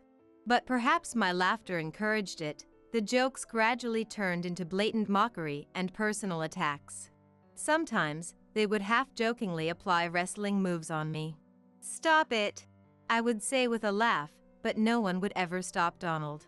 Instead, everyone laughed while watching us, making me realize I wasn't entertaining them, I was the entertainment. He was just enjoying humiliating me. After that realization, being part of the group became a torment. The teasing I had once brushed off laughingly became unbearable. Walking down the hallway one day, I was smacked on the head as usual. Normally, I'd just laugh it off saying, "What's that for?" But that day, "Stop it," I clearly told him. Then, "What's with you? You're not fun anymore." He made a displeased face and said, "Just because you're in the group doesn't mean you can't look like you're enjoying it." "It's impossible. I'm not having fun." "Huh. What's that supposed to mean? You were always laughing. And who do you think you are, Brian, acting all high and mighty?" he said in a low, intimidating voice, glaring at me. I glared back at him without backing down. He said, "Whatever," and walked away, quickly blending back into the group. From the next day, my life turned into hell. Arriving at school in the morning, not only Donald and the members he incited, but even unrelated classmates began to ignore me. Being ignored was still bearable, but soon they started actively harassing me. He was always the ringleader. At first, I stubbornly continued showing up at school and club activities, but eventually, the pain became too much to bear, and I started missing them. Entering the 9th grade, the stress of exams coupled with their behavior became even more vicious. Having missed nearly half of the 9th grade, my grades inevitably plummeted. I had been considered a candidate for one of the top high schools in the county back in the 8th grade, but now I found myself in a situation where I could only aim for schools 2 or 3 tiers lower. Still, I thought I could escape this situation by graduating middle school, so I tried to focus on my studies. But, as expected, I couldn't concentrate, and worst of all, I ended up going to the same high school as Donald. Up until middle school, Mr. Richard, a teacher, had taken a personal interest in helping me out, scolding Donald and the others, which made things somewhat bearable. The hell continued into high school. Trying to establish new relationships in high school, I ended up in the same class as Donald. "Hey, there's Brian," Donald declared, grabbing my collar in front of everyone as I walked into the classroom. "Let's all tease him. He loved being teased by everyone in middle school, right?" The classmates initially seemed skeptical, but once they decided I was someone they could disdain, they became endlessly cruel, characteristic of kids this age. Unlike in middle school, there was no teacher willing to protect me. Eventually, my spirit broke, and before I knew it, I couldn't bring myself to go to school anymore. Failing to meet the attendance requirements, I was held back a year, which led to me dropping out of high school. The one who tried to save me was Mr. Richard, my middle school teacher. He was the only teacher who noticed my situation and reached out to me. Not only did he scold Donald and the others, but during the exam period, he let me use his room as a refuge to escape from them. After school, I used to head to his room every day to vent my frustrations. During the 9th grade, when my attendance dropped and I fell behind in studies, he tutored me closely. Unfortunately, despite Mr. Richard's efforts, Donald and his crew's behavior never changed, but I believe he did everything he could. He was my only ally and support at school. Just having him there was like what got me through middle school. Mr. Richard, who was always concerned about me, kept in touch through letters even after graduation. But after continuing to face the same treatment in high school and losing the will to attend, I couldn't bring myself to reply to his letters. One day, he came to my house to apologize in person. "I'm really sorry, I couldn't be there for you when you needed it," he said. When Mr. Richard found out I had stopped going to high school, he brought over loads of information about correspondence high schools and night schools. "Why not start over in a new environment?"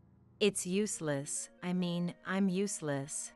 My self-esteem was damaged to the limit by being ridiculed repeatedly by Donald and the others.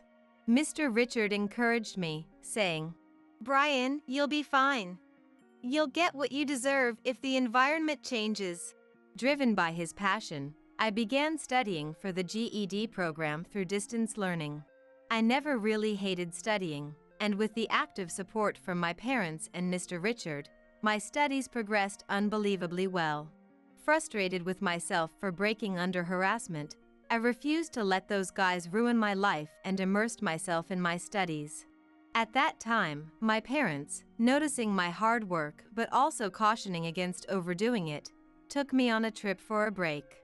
That was when I first boarded an airplane. What surprised me first was the imposing presence of the aircraft before boarding. I remembered how I used to love looking at vehicles in encyclopedias as a kid, especially aircraft. Then, flying in the sky, I was completely captivated by the world above. The gradually receding view of the city, the thrill of breaking through clouds, and the clear skies beyond. The beauty seen from the airplane's window made me feel freed from everything. It was a refreshing view that seemed to erase all the entanglements and regrets over my past failures. "I want to fly freely in the sky. I want to be a pilot." This vague idea became a solid determination by the time we returned from the trip. It was the first time I had a dream, and I felt my heart leap for the first time in a while. Becoming a pilot is not an easy path. It would be a burden on my parents. But I didn't want to give up on something again. While I was struggling with these thoughts, Mr. Richard visited me again. "Look at you, Brian, you seem a lot happier." He noticed my change immediately. "How's your study going?" "It's going really well lately. I've found a goal." He looked at me encouragingly. I feared being laughed at, or being told it was impossible for me. For a moment, such thoughts crossed my mind, but then I reminded myself that Mr. Richard would never do that. And then, I gathered my courage and spoke up. "I've thought about becoming a pilot." Mr. Richard's eyes widened, tears welling up in them. Seeing his face light up with joy almost made me cry too. "That's great. I'll support you. Finding a goal is a wonderful thing. Go for it," he said with a trembling voice, taking my hand. His words solidified my resolve. After that, I talked to my parents about wanting to become a pilot. My mother, Karen, looked a bit worried, but my father, Thomas, said, "That's great. I thought you've been looking more determined lately, so this was the reason. I'll support you with all I have." Then, "Yes, we will." My mother nodded. Afterward, I studied hard, passed the GED program and the aviation school exams. I worked diligently on my studies and training in aviation school and finally obtained my pilot's license. But I wasn't satisfied just yet. Aiming to be a better pilot, I won a recommendation for graduate school, where I studied cutting-edge aviation. The thesis I wrote there received higher praise than I had expected, paving the way for my doctoral studies. After earning my doctorate, I finally felt a sense of accomplishment. Though I considered staying abroad for work, I decided to return home for my parents waiting in my hometown. Back home, I got a job as a pilot with an airline company. One day, while walking to the airport exit in my casual clothes, a man in dirty overalls called out to me. I recognized his face immediately and was struck speechless. It was Donald, unforgettable, who had made my middle and high school years hell. "Look who it is, long time no see. The dropout loser who quit high school. What are you doing here? Guess you're a janitor or something. Got anything to say, dropout Brian?" I was traumatized, forgetting where I was as my mind went blank. His tone, attitude, and expression. It brought back memories of those hellish school days. Amused by my frozen state, Donald mentioned he was working here as a mechanic. He seemed to think I was a janitor or something, his attitude clearly dismissive. There seemed to be no remorse for nearly crushing a person. "You have no idea the pain you caused me." I almost lost my composure but managed to hold back my anger and simply said, "Well then, good luck," and quickly left the scene. Even after Donald was out of sight, my heart continued to beat uncomfortably for a while. Later, as the shock of that encounter began to fade, I received a call from a familiar person. It was Mr. Richard. Apparently, hearing about my achievements, Mr. Richard decided it wasn't too late to pursue his dream of graduate studies and had finally been accepted into a prestigious university in England. When I was genuinely happy for him. "There's something I'd like to ask you," he said. "I'll be flying to England, and I'd love to be on a plane piloted by you." Of course, I readily agreed, and then did everything I could to secure the pilot's seat for Mr. Richard's flight. The day of departure arrived. It was very cold, and I was walking around the aircraft for an external check, wearing a jacket over my captain's uniform. Then, I encountered Donald again. Everyone was at their posts, leaving him and me alone. Seeing me, Donald laughed and pretended to hit me with a tool. I flinched, and he said, "What, got scared? It's just a joke," with the same immaturity as before. "Hey, dropout, this is what an airplane looks like." Donald sneered openly, when a voice called from behind me. "Captain!" It was Susan, one of the cabin attendants. "Captain?" Donald looked confused, but Susan called out to me directly. "Captain, it's time for the flight. Please prepare." Understood.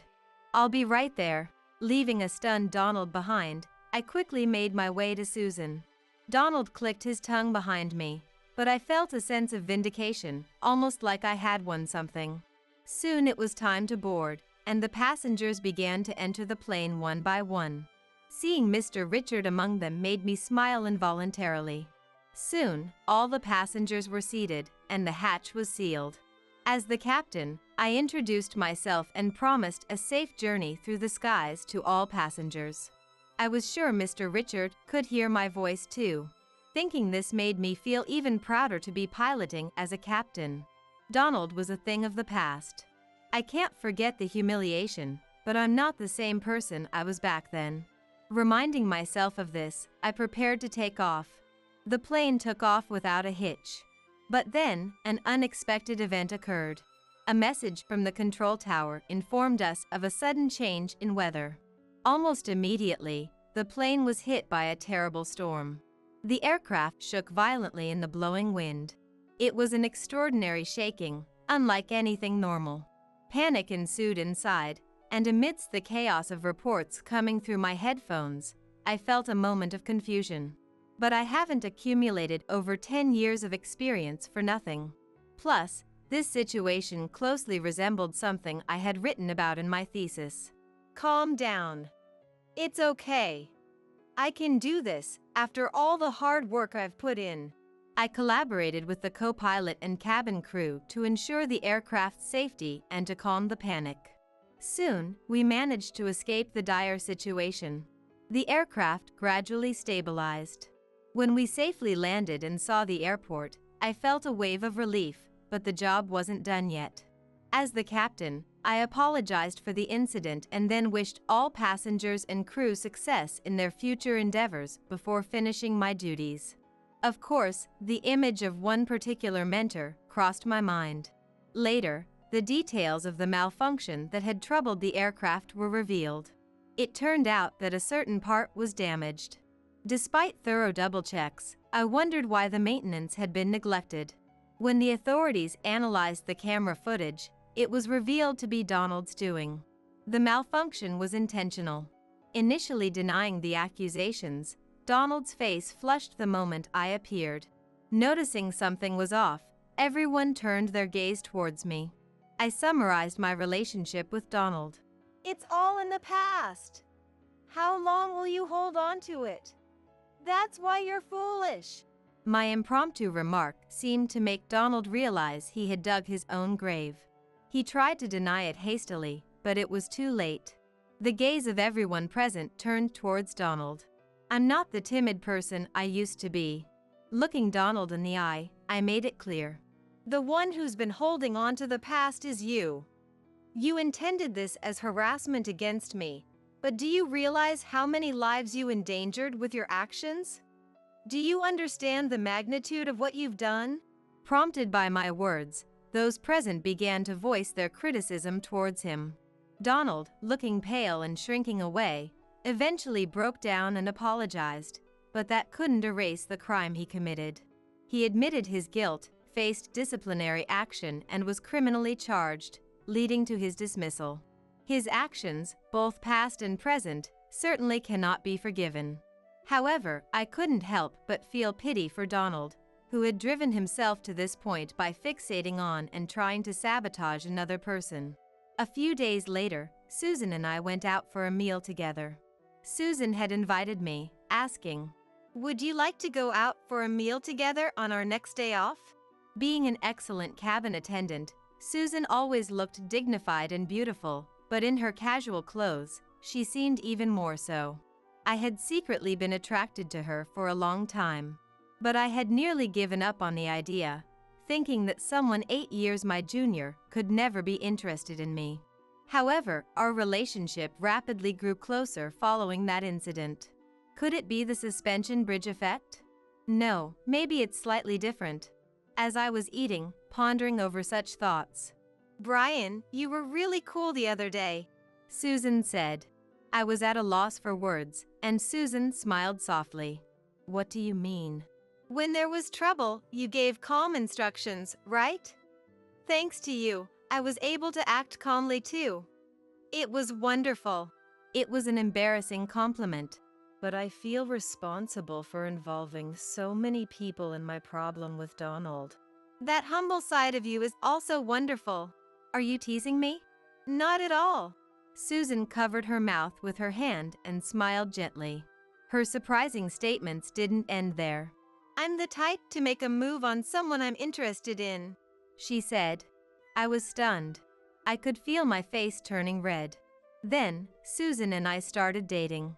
We both travel a lot for work, in the sky or abroad, but she always wanted to go overseas even in her private time.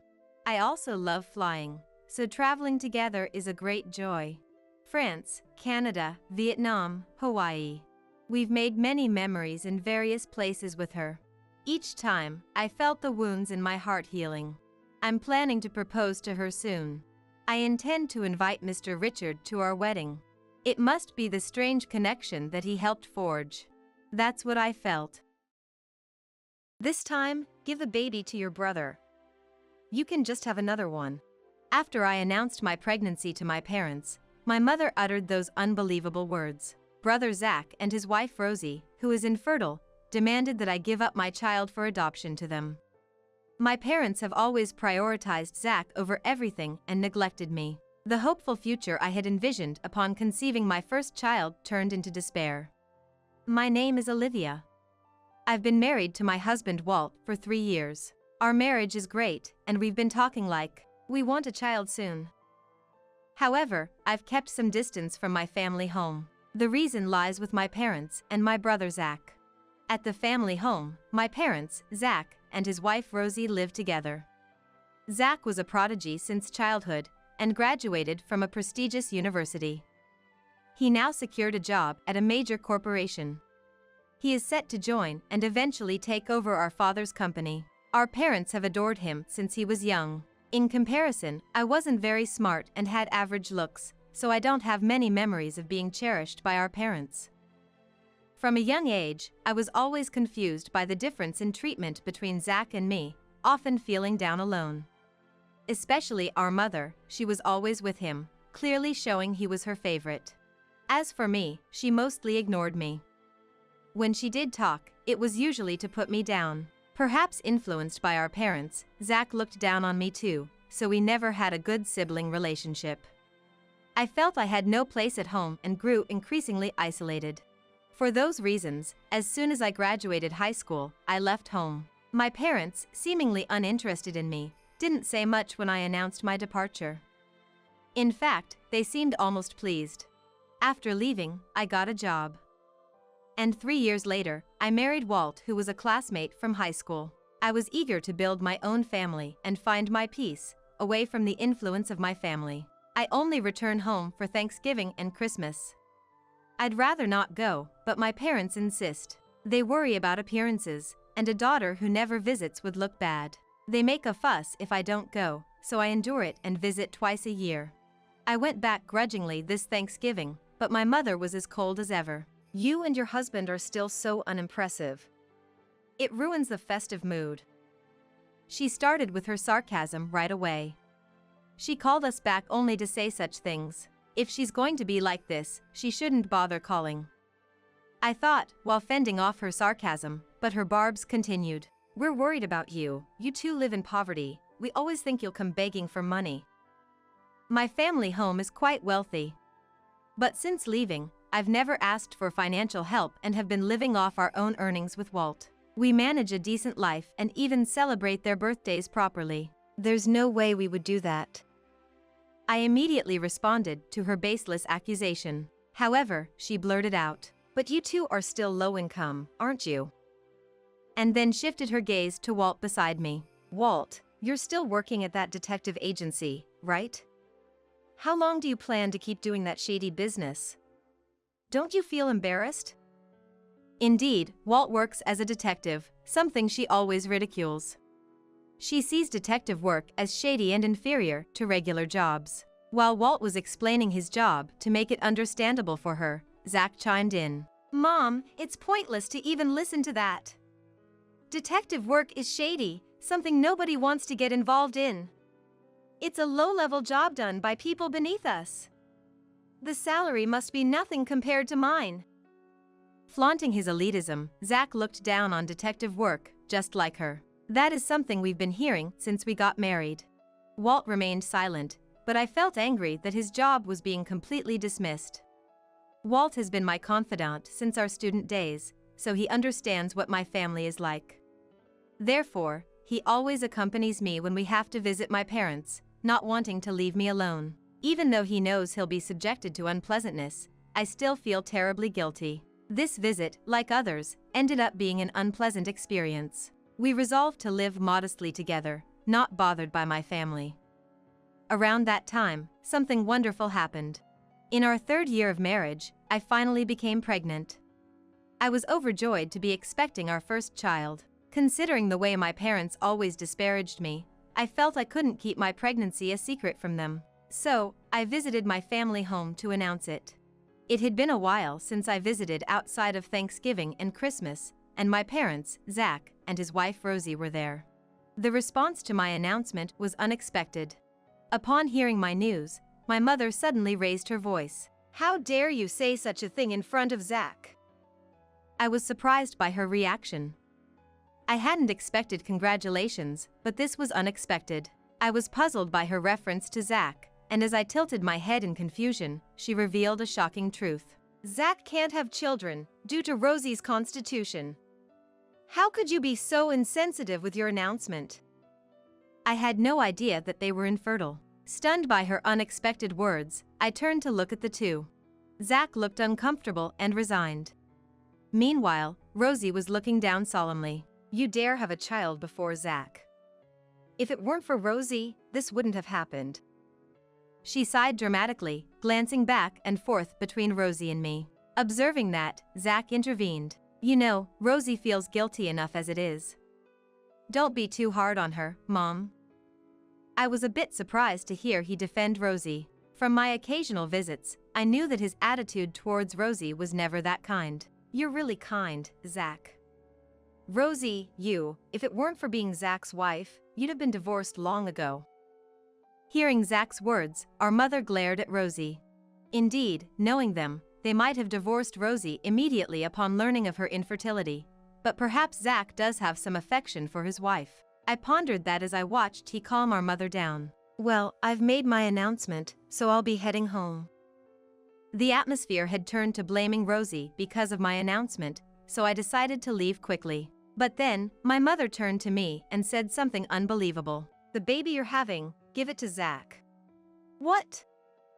I couldn't help but exclaim in shock at her outrageous suggestion. "What does she mean, give my baby to Zach? You can have another child since you're capable of having one.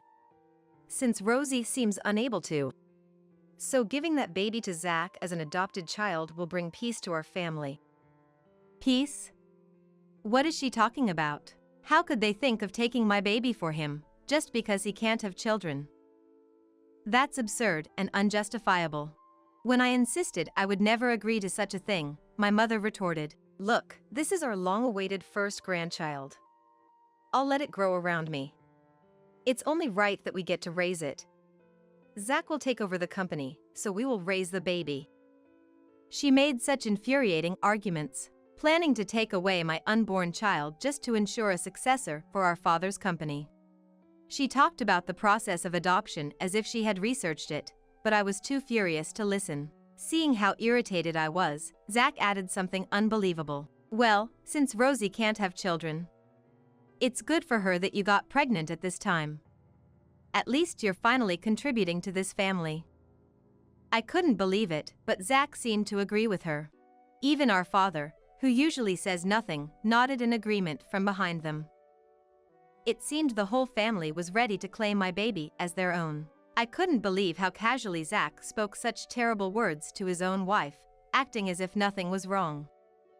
Realizing that talking further was pointless, I decided to leave immediately. They only said, "Make sure to give us an answer next time you come," and didn't even come out to see me off. Only Rosie, who must have been deeply hurt, silently saw me off. Even after returning home, my anger didn't subside. Far from celebrating my pregnancy, they made an unreasonable and absurd demand. Thinking about the future made me feel gloomy. They would probably keep pushing for adoption after the baby was born. Walt was also shocked when he heard the story from me after returning from work. Even he was at a loss for words. He understands my family, but the situation being beyond belief. A few days later, we had an unexpected visitor at home. "What brings you here so suddenly? It's rare to see you alone." It was Rosie. She looked haggard, her skin lacked luster, and her hair was disheveled. As she looked at us, her eyes brimmed with tears. "Olivia, I'm so sorry about the other day." She must be referring to when I went to announce my pregnancy. It wasn't her fault though. She seemed to feel guilty about the unreasonable demands made by my family. Then, she began to speak about something unexpected. Actually, I have something I want to talk to you about. What could it be? I invited her in to hear her out. What she revealed was shocking, and my anger surged again. Trying hard to suppress her anger, she calmly told me a significant truth. Walt had been quietly listening to our conversation, but spoke up as our talk wound down, saying, "Actually," and revealed information to me. It was as astonishing and infuriating as Rosie's confession. Although Rosie had been listening to Walt's story, her teared up again. Having been informed of this significant fact by Walt and Rosie, I made a decision. To punish my parents and Zach. I swore to myself to settle past grievances and seek revenge. 3 months later, my belly beginning to show, I visited my family home with Walt. There were my parents, Zach, and Rosie. "You've decided to give the baby to Zach, right?" My mother asked, without even a greeting. It seemed she could only think of my baby being adopted by Zach. "I told you before, that's not going to happen." As I responded, my parents glared at me, as if they couldn't accept it. "No matter what you say, we're taking that baby. Stop being so stubborn."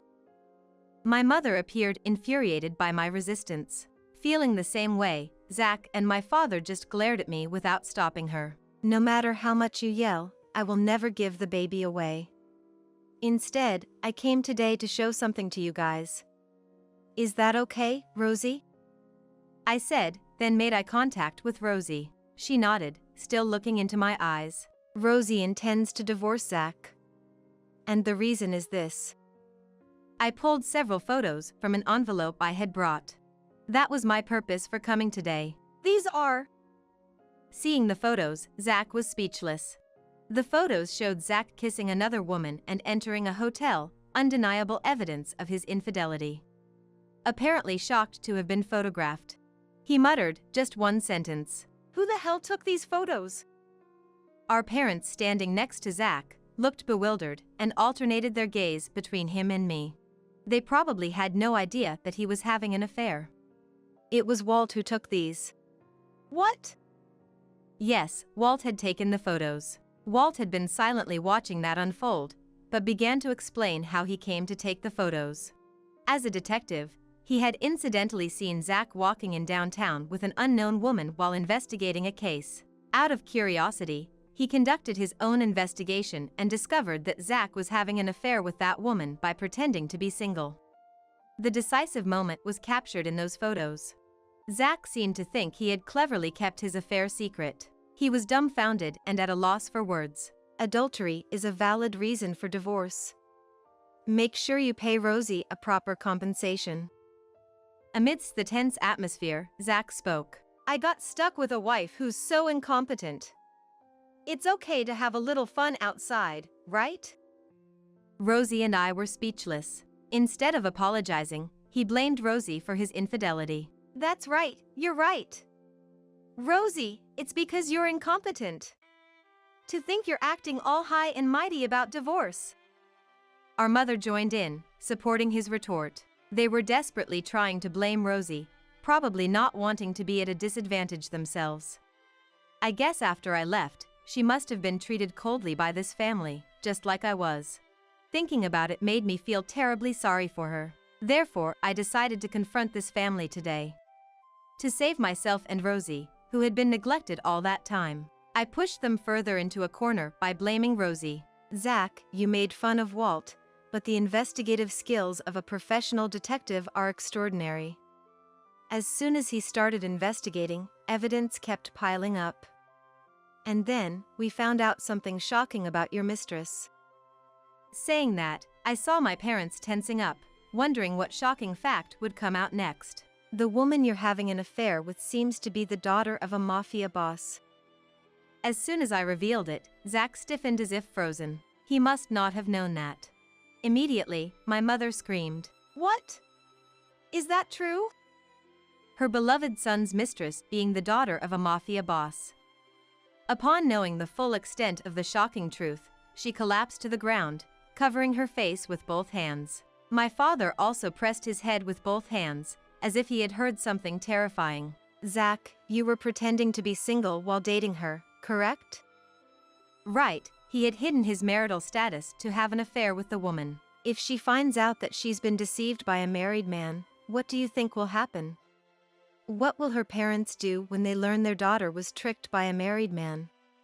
It would be better to tell them, right? With my threatening words, now clearly realizing the identity of the woman he had been deceiving, Zach started to panic. No! I didn't know either. I was deceived too.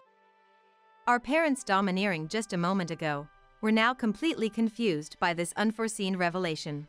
Then, Rosie began to speak in front of the flustered. You didn't just deceive your mistress, did you? With her words, tension returned to the room. Then, she repeated what she had told me during her visit. You are infertile, aren't you? At that moment, Zach's face showed an "oh no" expression. Our parents looked at him in shock.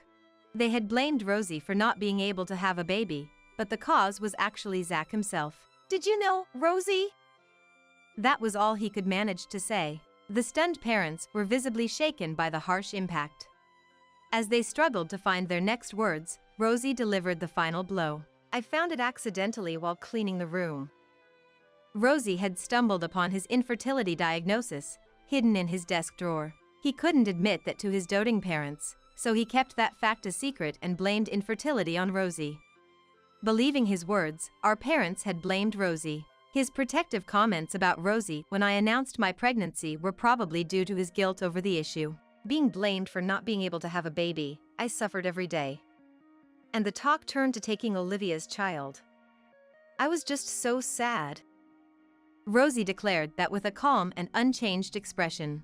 In contrast, my parents had just learned the shocking truth and were in a panic. To think Zach will never have a baby, that's just... My mother was despairing at the reality of not being able to hold his child. But in the next moment, she turned her hysterical hatred towards him. You knew it was your fault, yet you pushed all the blame onto your wife. Did you cheat with other women just because you knew you were infertile? How could my son be so low? Oh dear, why did this happen? She vented her frustration at him. Hearing it, he finally spoke and started his pitiful explanation. I was shocked to find out I was infertile. I felt guilty for not giving you two a grandchild. When I found out Olivia was pregnant with a boy, it just seemed convenient. It was a story that made me feel utterly contemptuous. Shaking off my anger, I delivered the final blow to the three. Your selfish actions hurt Rosie and me. Besides, you have an affair with such a dangerous person. Zach, Mom, and Dad, you all better brace yourselves for what's coming. You guys have hurt so many people, now you'll get what you deserve. Hearing my words, they started apologizing to us, their earlier bravado gone. Where did the momentum go when you asked me to give up my son? I looked at the three of them with disdain, like looking at trash. Beside me, Rosie said nothing and just stared ahead. Her silence spoke volumes about the depth of her sorrow. Zach and my parents were in for tough times ahead. The father of Zach's mistress learned about the affair, and the three of them were summoned and had to apologize repeatedly. Although they managed to break off the affair, Zach was forced to pay a hefty compensation because he had deceived the woman. The amount was staggering, and they learned the hard way the dangers of entanglement with such people. Because of that, my family home soon fell into disarray. My father was forced to resign as company president due to the public scandal. My mother became isolated, seen with disdain by the neighbors, and withdrew into herself. The relationship between my parents became hostile, constantly arguing over Zach. Zach was forced to leave his job after the scandal leaked to his company. As if to add insult to injury, his divorce with Rosie was finalized. Losing his job and having to pay compensation to Rosie, Zach was trapped in a life of relentless work. Around the time Rosie successfully left the family home, I gave birth to a healthy baby boy. Both the baby and I were in good health, and I savored the joy of welcoming a new life. The happy days for our family of three began. Then, Walt and I decided to cut all ties with my family. I had been torn about severing ties with such parents and brother, but that incident made me realize it was best for my son. Even without them, I have an irreplaceable family now. I've decided to cherish only my precious family from now on. I'm going to marry your sister. ATM is no longer needed. I could hear the mocking laughter over the phone. But I didn't let out a surprised sound. I thought if I played into their hands, it would weaken my position. And by now, I had not an iota of love left for my husband, Zach. Okay, brace yourself. I replied calmly, but inside, anger was boiling over. Zach, who dumped all the childcare, elder care, and housework on me, was enjoying an affair with my sister, Nicole. And Nicole too, after borrowing all that money from me, she slept with my husband and even called me an ATM at the end. It was unforgivable. You're okay with us divorcing, right? When Zach pressed me, I simply nodded yes. On the other end of the phone, the two of them cheered. Enjoy it while you can. There's no way they won't get their comeuppance for belittling me like this. I bit my lip hard. My name is Maggie. I'm 60 years old, living with my husband Zach, who's 5 years my senior. Our son, Alan, is 30 this year, already independent and out of the house. I was working part-time at a grocery store until recently, but due to the recent surge in prices, I was forced into early retirement for cost-cutting. The manager, who was very kind since I worked there for many years, even gave me a severance package despite being part-time. It's a bit sad to retire before reaching the age of retirement, but working at the grocery store definitely helped me grow. So I'm very grateful to the manager who continued to employ me. One might think I'm set for a slow life in retirement, but actually, I'm having some domestic issues. Well, more with Zach than with the household. With our loveless and distant marriage, I'm very anxious about living together for many more years. Why did it come to this? Let me start from the beginning. I met Zach over 40 years ago. Back then, I was a student job hunting, talking to various industry veterans. Most of them were seniors from the newspaper club I was part of. At a club drinking party, many alumni, including Zach, would show up. Maggie, what kind of company do you want to work for? Zach, rumored to be the handsome senior in the club, asked me with a comfortable distance. I honestly told him I wanted to work for a stable company. How about the bank I work at? Banking's probably the most stable, right? Indeed, it seems like a solid job. While my response was cliché, I was happy Zach invited me to his bank. Encouraged by Zach, I applied to his bank and got the job. It wasn't too difficult as the bank hired many students from my university. Once I started working at the bank, I realized many women liked him. Zach, always invited out for meals after work, seemed out of reach for me. But Zach often asked me out, and despite feeling guilty towards his other admirers, I started going out with him more as I was interested. So, we started dating and got married 3 years later, after which I quit the bank. It's regretful to quit just after 4 years, but back then, most women quit upon marriage. Especially since Zach and I were in the same workplace, he seemed to prefer I work part-time elsewhere. I had no regrets about marrying Zach and quitting my job. For a while, we enjoyed our life together until I got pregnant and gave birth to our son, Alan, at 30. Zach, who used to treat me like a princess, suddenly became indifferent after the birth.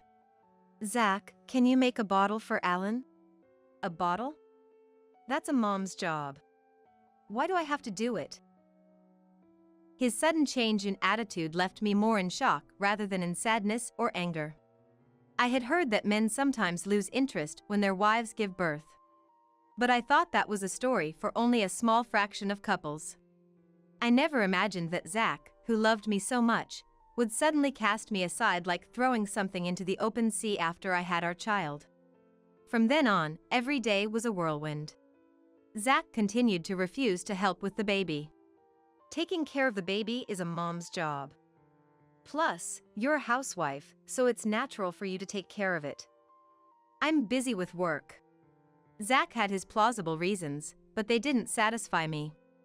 But it's my first time too, and raising the baby alone is hard work.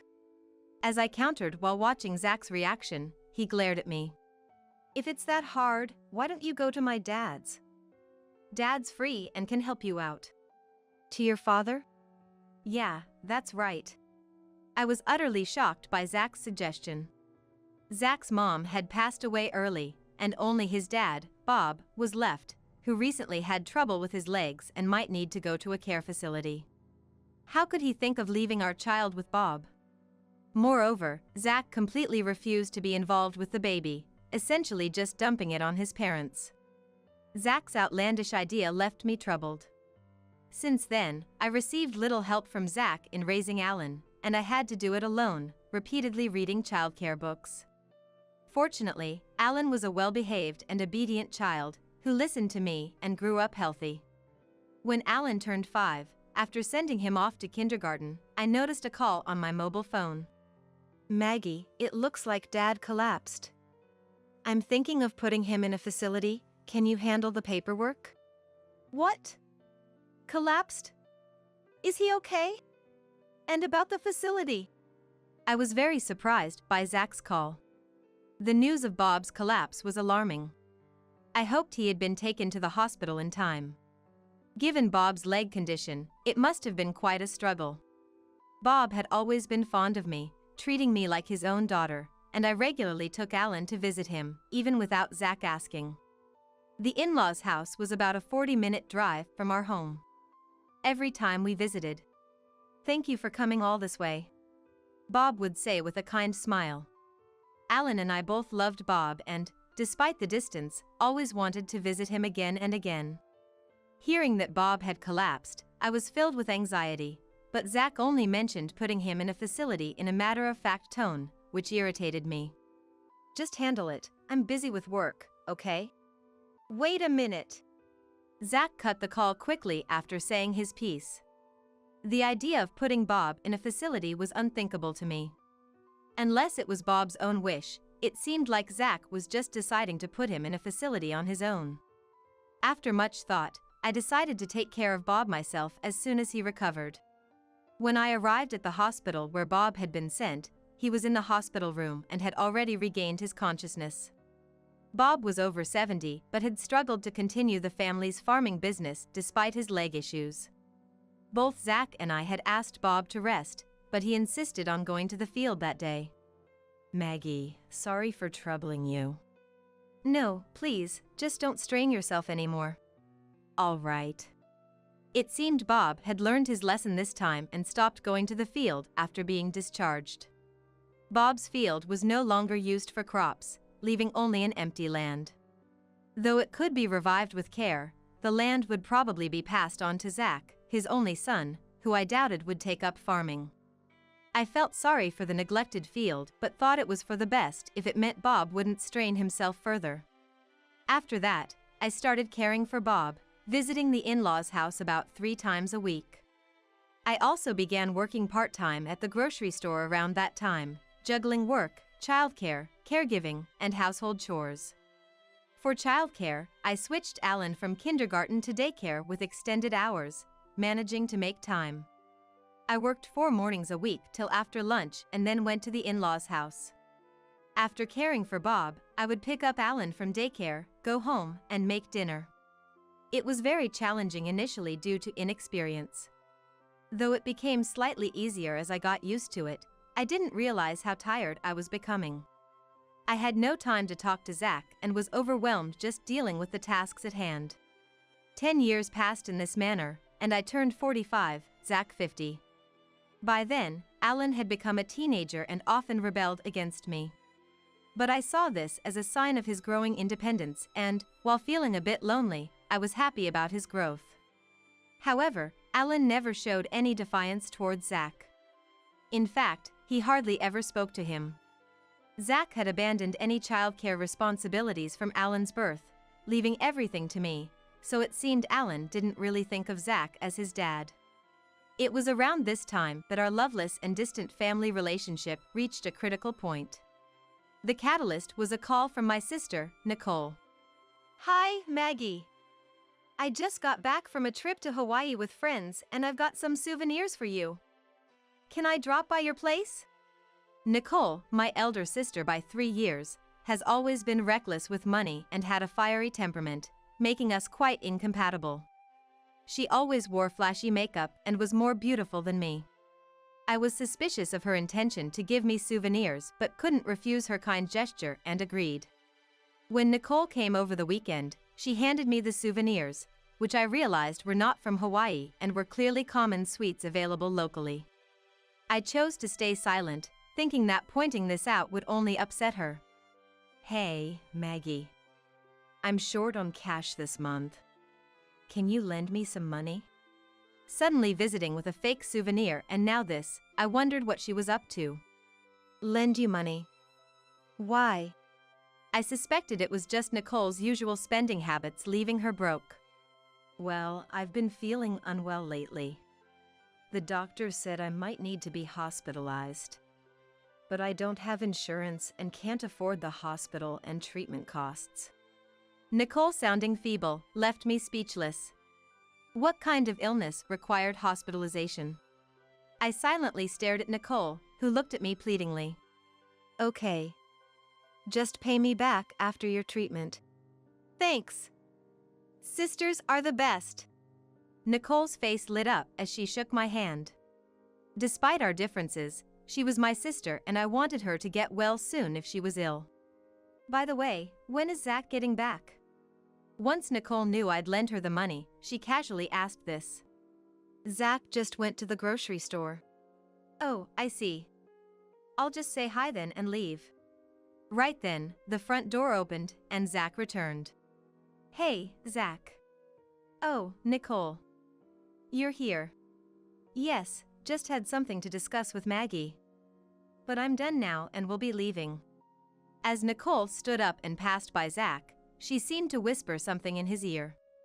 After Nicole left. What did Nicole say to you earlier? I asked, but nothing important. Zach evaded the question. I remained curious but soon forgot about it. The discovery of Zach and Nicole's affair happened a month later. I planned to visit Bob that day, but work got extended, so I postponed my visit to the in-laws' house to the next day and went home as usual. Alan was at the library, so only Zach should have been home. Why are there women's shoes here?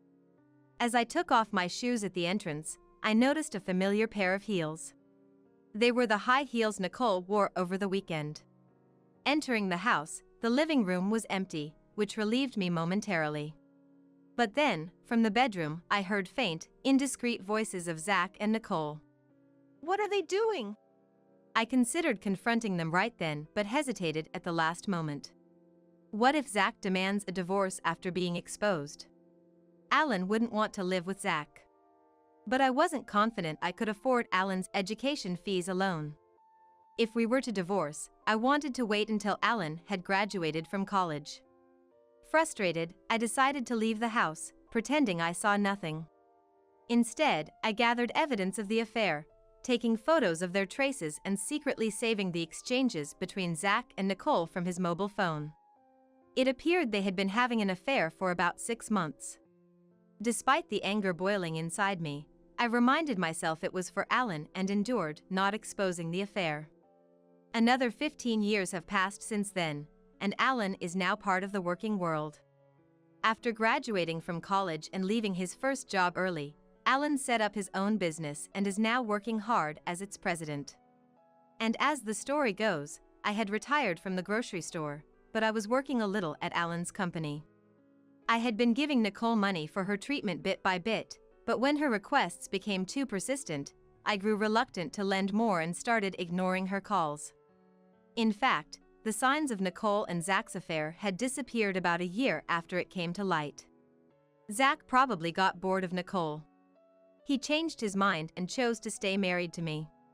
Knowing this, I couldn't bring myself to pursue the matter of the affair anymore and decided to pretend it never happened. But I realized my naivety when I heard about Bob's death. I got the news about Bob from Zach during the day.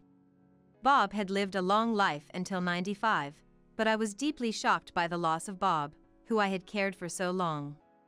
Bob, unlike Zach, was kind and considerate, so his passing felt like losing my own parent. Yet even then, Zach said, "Dad seems to have accumulated a lot of wealth, so that's exciting." Laughing. I was so angry that I thought of giving Zach a piece of my mind, but then I heard a woman's laughter from nearby.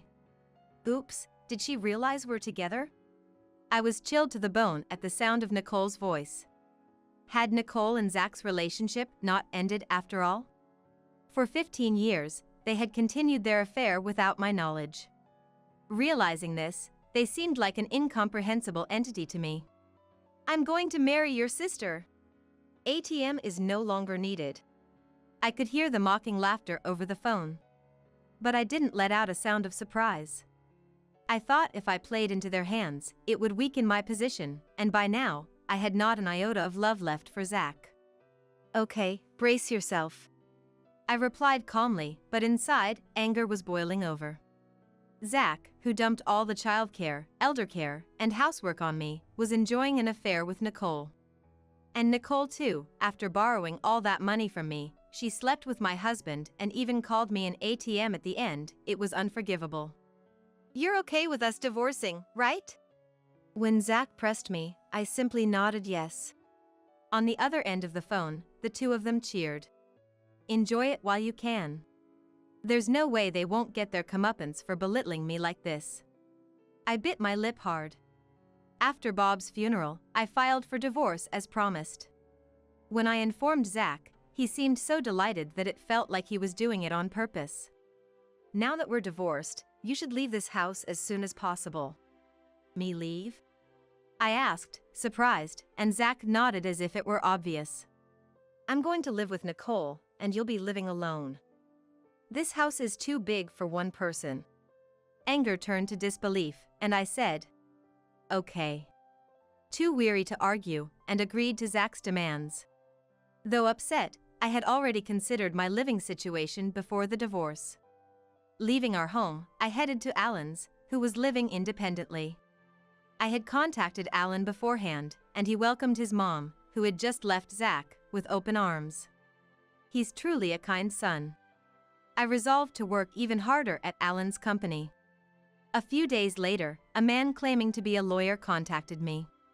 When I went to the specified location, Zach, Nicole, and the lawyer were seated. I am in possession of a will left by Zach's dad, the lawyer said, and took out the will signed by Bob from his bag. I was surprised as I didn't know Bob had left a will. As Zach's only child, he was the legal heir to Bob's assets.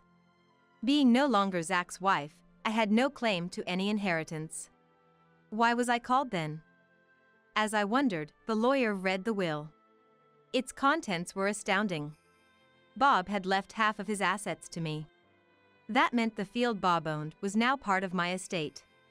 While Zach would inherit the other half due to his legal share, he had surely not expected me to inherit anything. Why does Maggie get half of the inheritance?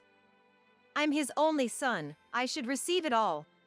Dad was very grateful to Maggie for her selfless care, even though they were not related by blood. He meant it as a thank you. Bob. I was deeply moved by Bob's thoughtfulness. What the heck is this? I thought we could finally relax with the inheritance. Nicole twisted her face in frustration. The lawyer then mentioned that Bob's will had also left all of his debts to Zach, but it seemed Zach and Nicole were too upset to hear that part. I was overwhelmed with gratitude towards Bob, and before I knew it, tears were streaming down my face. Thank you, Bob. Seeing me in tears, the two of them seemed to grow even angrier, but the lawyer concluded. That is the content of the will. With that, Zach and Nicole seemed to snap back to reality. I'm not happy about losing half, but hey, we still have half of the inheritance left. Gotta thank the law for that. Zach said as he patted Nicole's shoulder, who nodded in agreement, right. Well, we'll be leaving now. We won't have anything to do with you anymore, so take care. They laughed loudly as they left. I returned to Alan's house, savoring Bob's last act of kindness. After receiving the inheritance from Bob, I continued working at Alan's place without incident, and before I knew it, 2 months had passed. That's when Zach called me, on a Sunday. Alan and I were both off work, relaxing at home, but my mobile phone started ringing insistently. Zach!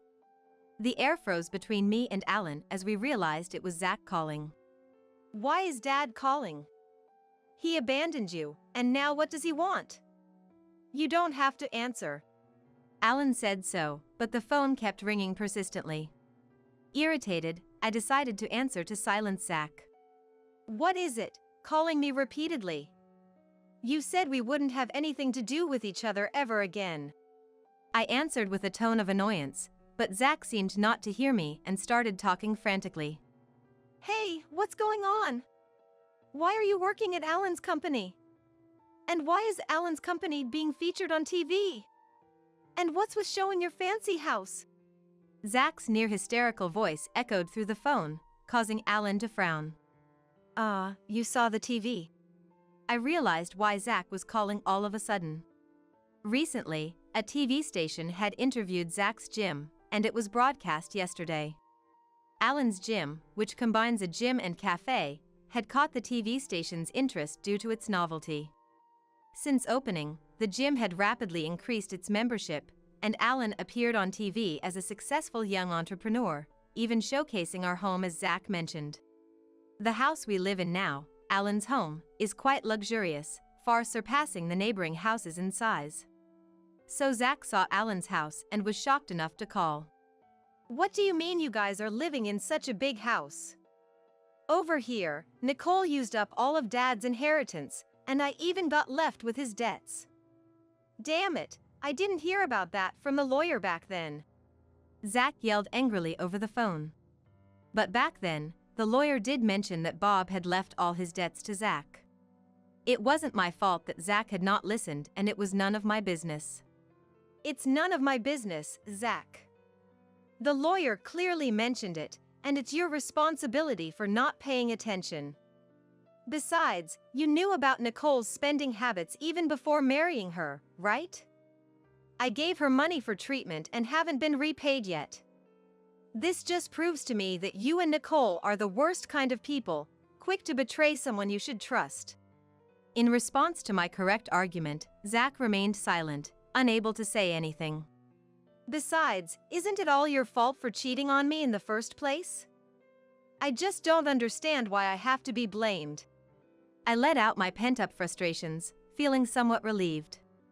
Realizing he couldn't blame me, Zach suddenly changed his tone to a pleading one. Please, Maggie.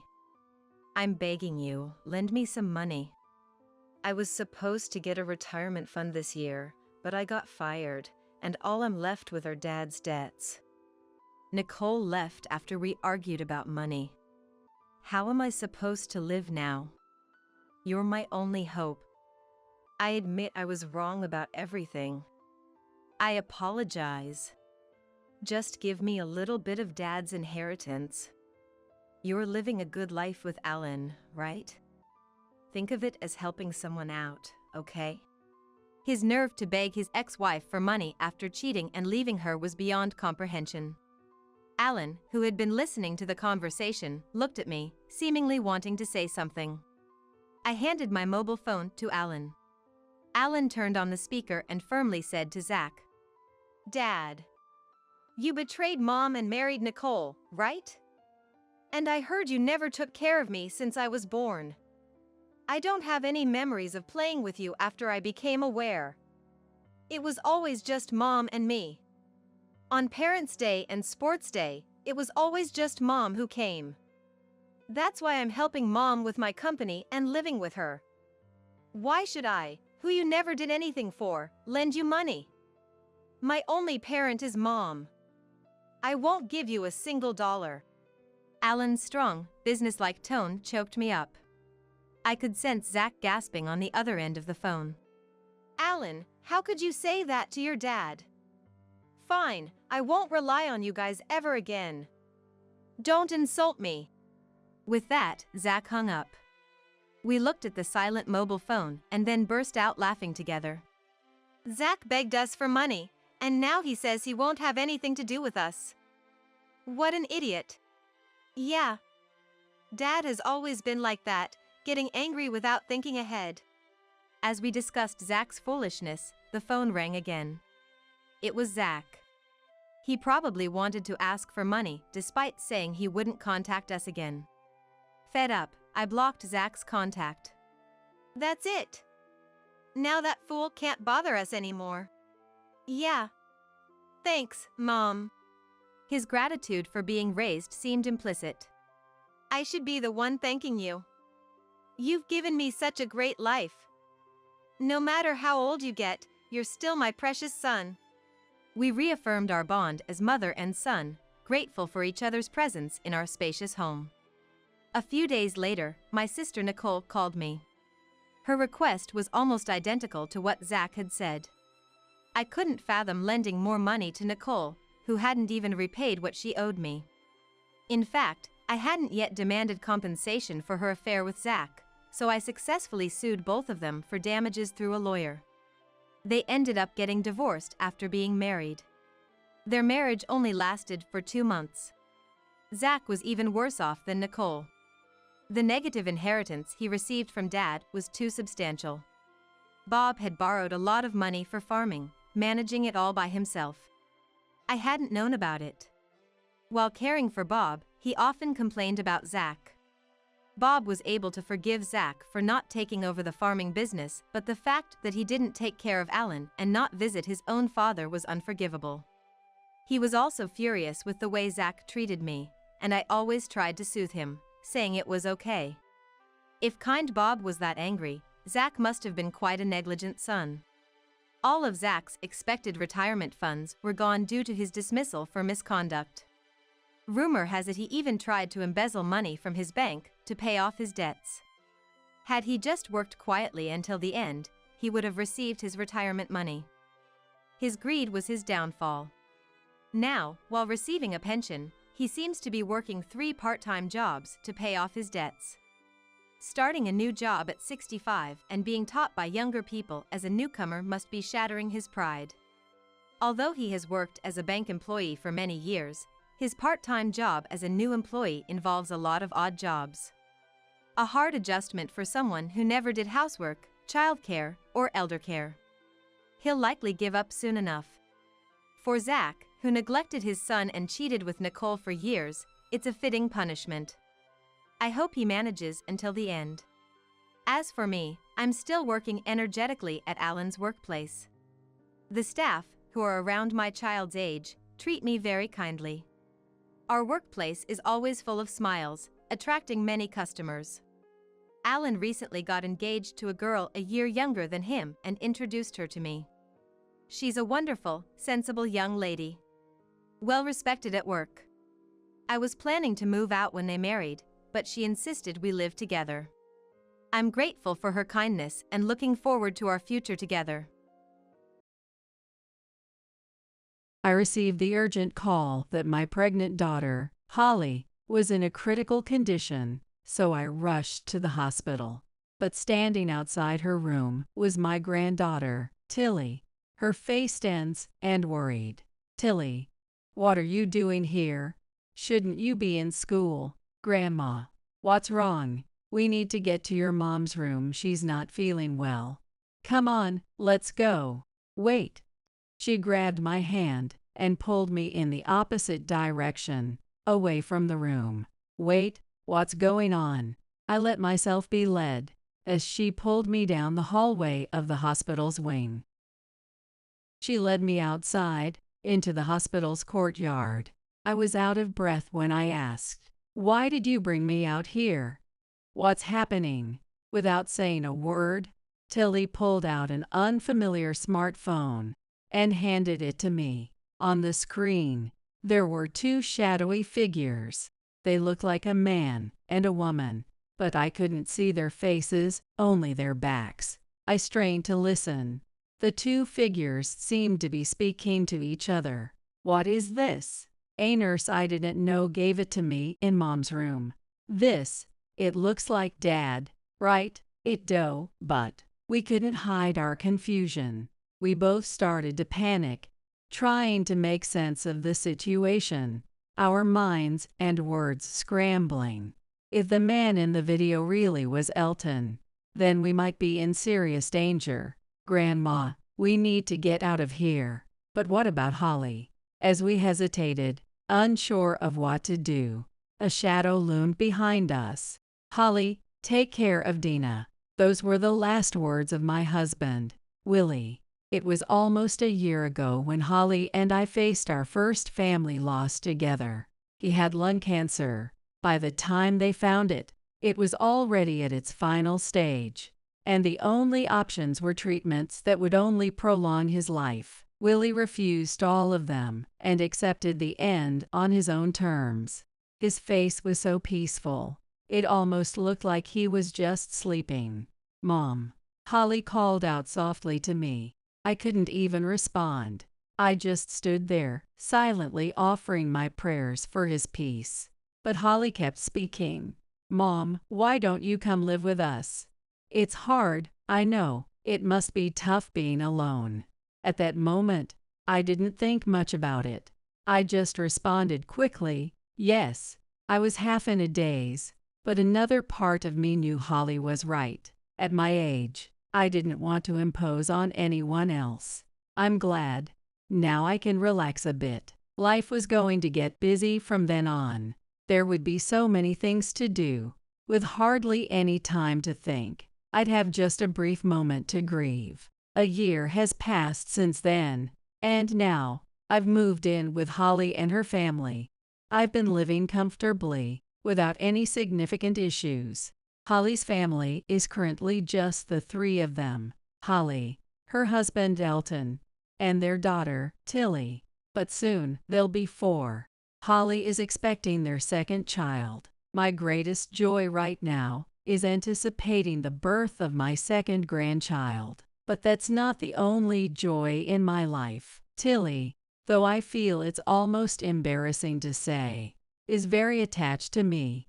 Whenever she needs anything, she always calls Grandma, Grandma. She's 15 now, and I've wondered if she's too old for a nickname. But in the end, I decided, she's so dear to me, it doesn't matter. Watching her grow up, and thinking about the grandchild yet to be born, fills me with contentment. I couldn't ask for more than this. Or so I thought. But there's one thing that worries me, just a bit. It's Holly's husband, Elton. His day starts early, and he comes home late. I understand that he's working hard for the family, but what really concerns me is the lack of communication he has with the family. Not just with Holly and Tilly, but even with me, who is home almost every day. I hardly get the chance to speak with him. I felt a sense of discomfort, but I told myself it was just their way as a couple, so I didn't say anything. There's no need to stir up trouble unnecessarily. One afternoon, as Holly and I were spending time together, Holly, who was nearing her due date, suddenly turned pale and clutched her stomach in pain. Beads of sweat formed on her forehead. "Holly, what's wrong? Are you okay?" Could she be going into labor already? But it seemed too early. The due date was still a while away. Holly, struggling to catch her breath, answered, "Can you call an ambulance?" Yes, of course. I felt frustrated with myself for forgetting something so basic. I wasn't sure if it was because of my age, or just the shock of the situation, but I felt overwhelmed. "Hello, I need an ambulance. The address is..." Within 10 minutes, I heard the siren approaching from a distance. Feeling a small sense of relief mixed with a lot of anxiety, I got into the ambulance with Holly. At the hospital, the doctor's first words were, "We need to admit her." They said they couldn't identify the cause of the pain, so they needed to run tests. They also mentioned that it had to do with her being pregnant, but assured me they'd investigate thoroughly, and I felt somewhat relieved. Thankfully, both mother and baby were not in immediate danger. Tilly, who had left school early, brought all the essentials Holly needed for her stay clothes, a toothbrush, and other things. When we met up, Tilly and I shared a moment of relief. As Holly slept, likely due to the medication and exhaustion, Tilly and I quietly spoke. "What did Mom say? Did she mention anything?" They still don't know the exact cause. That's why she's staying for tests. But they said the baby is fine, so everything should be okay. I see. Let's stay with her until she wakes up. Yay, okay, Tilly answered, but her face was still clouded with worry. It was understandable her mother had collapsed, after all. I tried to lighten the mood and distract her. How was school today? Well, it's fine. I'd rather be here than stay at school feeling anxious. Not knowing what's happening would be even worse. Tilly, you're really so mature. I can't wait to see what kind of adult you'll become. It wasn't exactly a light-hearted conversation, but Tilly managed a small smile for a moment. Holly woke up about 2 hours after I had arrived at the hospital.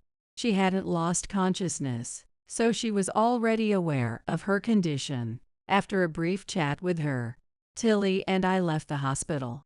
On the way home, I noticed Tilly still had that worried look on her face, so I made a suggestion. Tilly, how about we stop somewhere for a bit? She hesitated for a moment. I haven't lived this long for nothing. I can read the emotions of my dear granddaughter. There's no way I would miss something like that. It was clear that Tilly was hiding something and struggling with it. That's exactly why I wanted to find a way for her to relax, to give her a moment of relief. Of course, I wouldn't force her to talk, but if she felt like opening up, I was there to listen. Are you sure it's okay to leave the house like this? Ever since Holly became pregnant, I had taken over most of the household chores. Tilly seemed concerned about it, but with Elton coming home late most days, there was no rush to prepare dinner. Grabbing tea somewhere wouldn't be an issue. It's fine, we can grab something quick like a frozen meal on the way back. As I said that, I felt something nagging at me. The answer came to me right away. Why didn't Elton rush to the hospital when Holly collapsed? If your pregnant wife suddenly falls ill, it's a major emergency. He doesn't have a job that demands him so much that he couldn't get her way. And yet, even after 2 hours, he hadn't shown up. Could it be? While I was lost in my thoughts, Tilly responded, "Let's go to that cafe up ahead." Conveniently, there was a cafe just a short walk away. We decided to stop there and take a little break. I am a little scared of Dad. Elton is Holly's second husband, and Tilly still wasn't used to calling him Dad. In fact, she said she was afraid of him. I could understand why. After all, we barely had any conversations with him. Can I ask why you feel that way? I don't know. I just don't understand him. He's never home, and even when he is, he doesn't talk to us. It feels like I can't approach him. I'm trying to be mature and figure it out on my own, but she slowly began to open up. It must have taken a lot of courage for her to speak up, but hearing her talk, I felt like some things began to make sense to me. Maybe Elton really isn't invested in this family. It's starting to seem like the evidence is piling up. Even earlier, we waited for hours, and he didn't call, right? I just feel like it's exactly what it looks like. It seemed Tilly had reached the same conclusion as I did. I decided to open up as well, sharing my farts with her. Grandma, you were thinking the same thing. Yes, for a while now, I've felt like something was off. And then, like you said, he didn't even call today, so now I'm really starting to think something's wrong. I couldn't put it into words like you, Grandma, but knowing we're on the same page makes me feel a bit better. I'll try to talk to him soon. Don't worry about it, Tilly. Leave it to Grandma. Okay, thanks. Tilly picked up her now cold cup and responded. Her expression wasn't as gloomy as before. It was as if a small ray of hope had broken through. After about an hour, we decided to head home.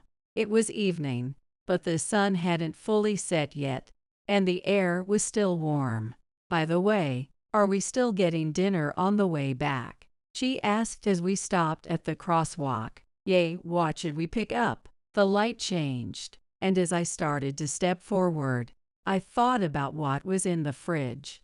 That's when it happened. Tilly pulled my arm hard, causing me to fall to the ground. Before I could even think, a car sped past us, right where we would have been. Even after a few seconds passed, the sound of the wind rushing by still echoed in my ears. I had no idea what had just happened. Grandma, are you okay? As if those words were a switch, I finally managed to move my gaze. A crowd had gathered around us. What happened? We almost got hit. If someone hadn't pulled us back, we could have been. The pedestrian light on the other side was green. It was only then that I finally understood what had happened to me. More precisely, Tilly's words made me realize. The car that sped past had run the red light, and someone had pulled us back just in time to save us from being hit. I turned around to look. Everyone was standing at a distance, watching with expressions I couldn't quite describe. But the person who saved us was nowhere to be seen. As I stood there for a moment, I felt a sharp pain shoot through my left arm. When I had fallen, I must have slammed it into the ground. It hurt terribly. I didn't have much experience with this kind of pain, but instinctively, I knew it was likely a fracture. Excuse me, please move aside. As I tried to stand, using my left arm for support, a shadow emerged from the crowd. It was a familiar one. Are you two okay? Dad. I was on my way back from visiting the hospital and happened to pass by. What happened here? Being in such a confusing situation, without knowing what to do, I felt relieved that someone capable of making the right decisions had arrived. After I explained what happened, Elton called for an ambulance. I told him it wasn't that serious, but my words were quickly dismissed. I wonder how many people end up in an ambulance twice in one day, I thought to myself. An almost absurd idea. As I was being accompanied by Tilly, I continued to contemplate. Grandma, are you okay? I'm fine.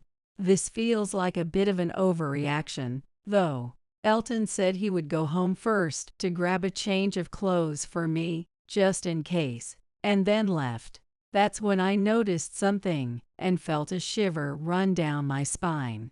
Even though Elton isn't biologically related to Tilly, he still didn't say a single word to her, his own stepdaughter. Shocked by this unexpected behavior, I watched as the ambulance doors closed behind us. Fortunately, the injury to my left wrist wasn't severe, but they still kept me in the hospital for 2 days. Considering my age, it was probably for the best. Despite the minor inconvenience, I was grateful to be able to return to my normal life. But more than anything, I couldn't shake my concern about Elton.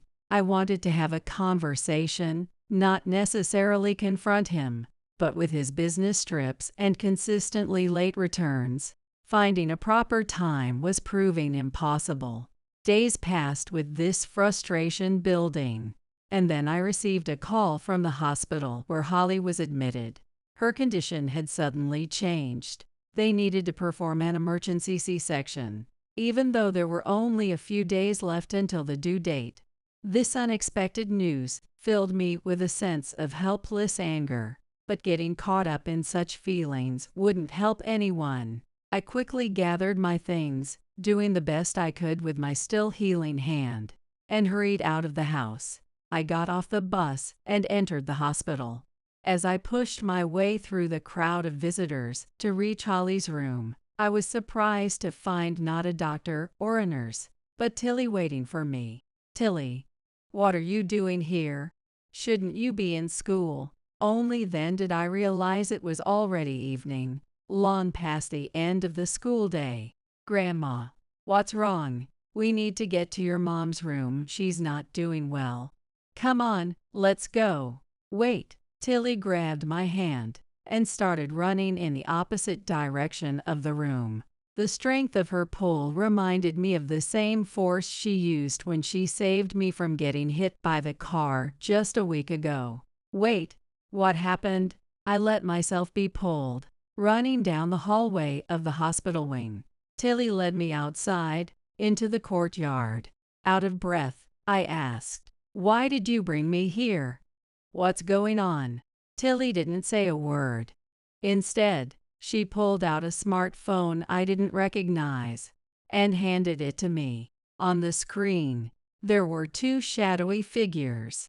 They appeared to be a man and a woman, but their faces were hidden, and I could only see their backs. As I strained to listen, the two figures seemed to be talking. "If the accident goes as planned, we'll get a lot from the inheritance and insurance." "Well, it's not really an accident, though." "But are you sure? I mean, even if it's your mother-in-law, what about your daughter?" "It's fine. She's not really my daughter anyway. She's at that rebellious age and getting annoying." "And what about the baby?" "That's what you're here for, isn't it? You'll handle that part. If everything goes well, we'll be able to live happily." "If you say so. I'd do anything for you." I couldn't comprehend what I was hearing, but one thing was clear. The man in the video was my son-in-law, Elton. "What is this?" "A nurse I didn't know gave this to me earlier in Mom's room." "This is Dad?" "Right. It looks like him, but we were both visibly shaken. Our minds raced, and we struggled to process the situation, panic creeping in. If the man in the video really was Elton, then it explained his lack of concern for Holly earlier. But beyond that, it revealed something far more serious. Our lives were in danger. "Grandma, we need to get out of here." "But what about Holly?" As we hesitated, unsure of what to do, a shadow loomed behind us. "What are you two doing here?" We both flinched, turning to see who it was. There, standing with a familiar face, was Elton. Tilly froze in fear, unable to speak. As for me, after seeing something like that, I couldn't think of a single thing to say. Elton looked at us, and he seemed to realize something. It was the look of a man who knew his scheme had been uncovered. His expression quickly twisted with anger and panic. "If only you two weren't here." Elton raised his right arm, swinging it down forcefully. I instinctively closed my eyes tightly. Just before Tilly's scream pierced the air, I heard a shout, followed by the sound of something heavy hitting the ground. When I cautiously opened my eyes, I saw a man grappling with Elton. The stranger's eyes, partly hidden by his slightly long hair, were intense and determined. "Who the hell are you? Let go of me." It appeared that this unknown man had stepped in to help us. "I've got this under control. You two need to get to Holly's room." The man, who had a bit of a rugged look, expertly tied Elton's hands behind his back. "Oh, and before you go, take this." He handed me a business card with one hand while restraining Elton with the other. "Call me when things settle down." Even in such a chaotic situation, his professionalism struck me, but now wasn't the time to dwell on it. We needed to get to Holly. I grabbed Tilly's hand and hurried away. I glanced down and saw the business card clasped between the fingers of my left hand. The words "Private Investigator" were clearly printed on it. When I returned to Holly's room, she was no longer there. A terrible thought crossed my mind. "Excuse me, where is the pregnant woman who was in this room?" I asked, catching my breath as I stopped a posse nurse. "She was just taken to the operating room." "Are you family?" "Yes, I am." "Can you tell me where it is?"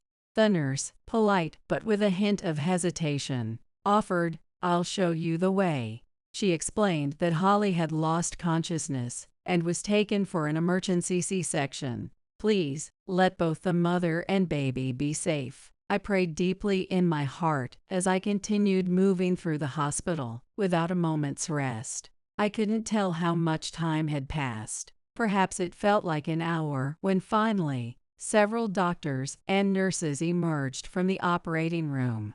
The surgery was successful.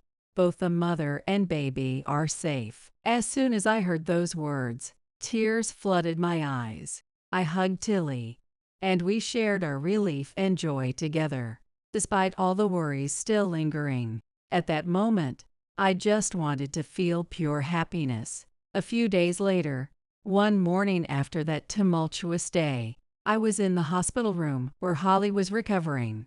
In my arms was a new life, my newborn granddaughter, named Libby. This second grandchild, so precious, filled me with a joy that I couldn't put into words. But at the same time, I still hadn't told Holly anything about what had happened that day. I didn't want to worry her unnecessarily. And later today, I was scheduled to meet with the detective who had saved us. Hopefully, I would get closer to the truth. Of course, I hadn't mentioned any of this to Holly. All she knew was that I would be leaving around noon. That time was fast approaching. "What's wrong, Mom? You're awfully quiet." "Oh, it's nothing." I couldn't help but wonder how Holly would react when she learned everything. The thought must have shown on my face. "There's something I need to apologize for, Mom."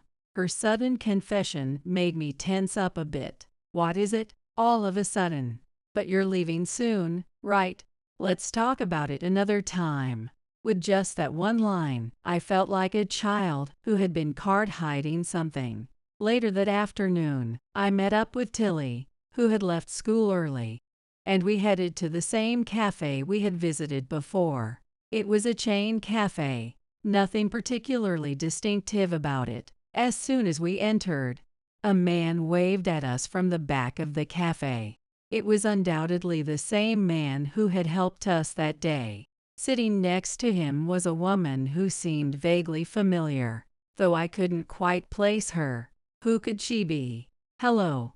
I hope I haven't kept you waiting." "No, not at all."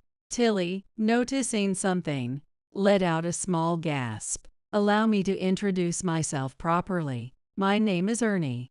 I apologize for my abrupt appearance the other day. As the card says, I'm a private investigator." Ernie, dressed in a worn suit and shirt, greeted us. His appearance was far from polished, but his manners were respectful and composed. Through the gaps in his somewhat unkempt hair, his eyes, unlike the intensity from that day, appeared much calmer. "And this is Janet. She's a nurse at the hospital where Holly is staying." I knew it. "So that's who you were." Seeing the confusion on my face, Tilly explained more about her, sensing my curiosity. "Oh, you're the nurse who lent me the smartphone that day, right? The one with the video, Grandma." You remembered. It all made sense to me now. This woman, Janet, was the one who had recorded that video. "Well, for now, please take a seat. Let's start at a comfortable pace. Though honestly, I'm not sure where to start." Ernie scratched his unshaven chin. "I decided to ask the first question myself. So I understand you're a private investigator. But who hired you?" "Well, let's start there.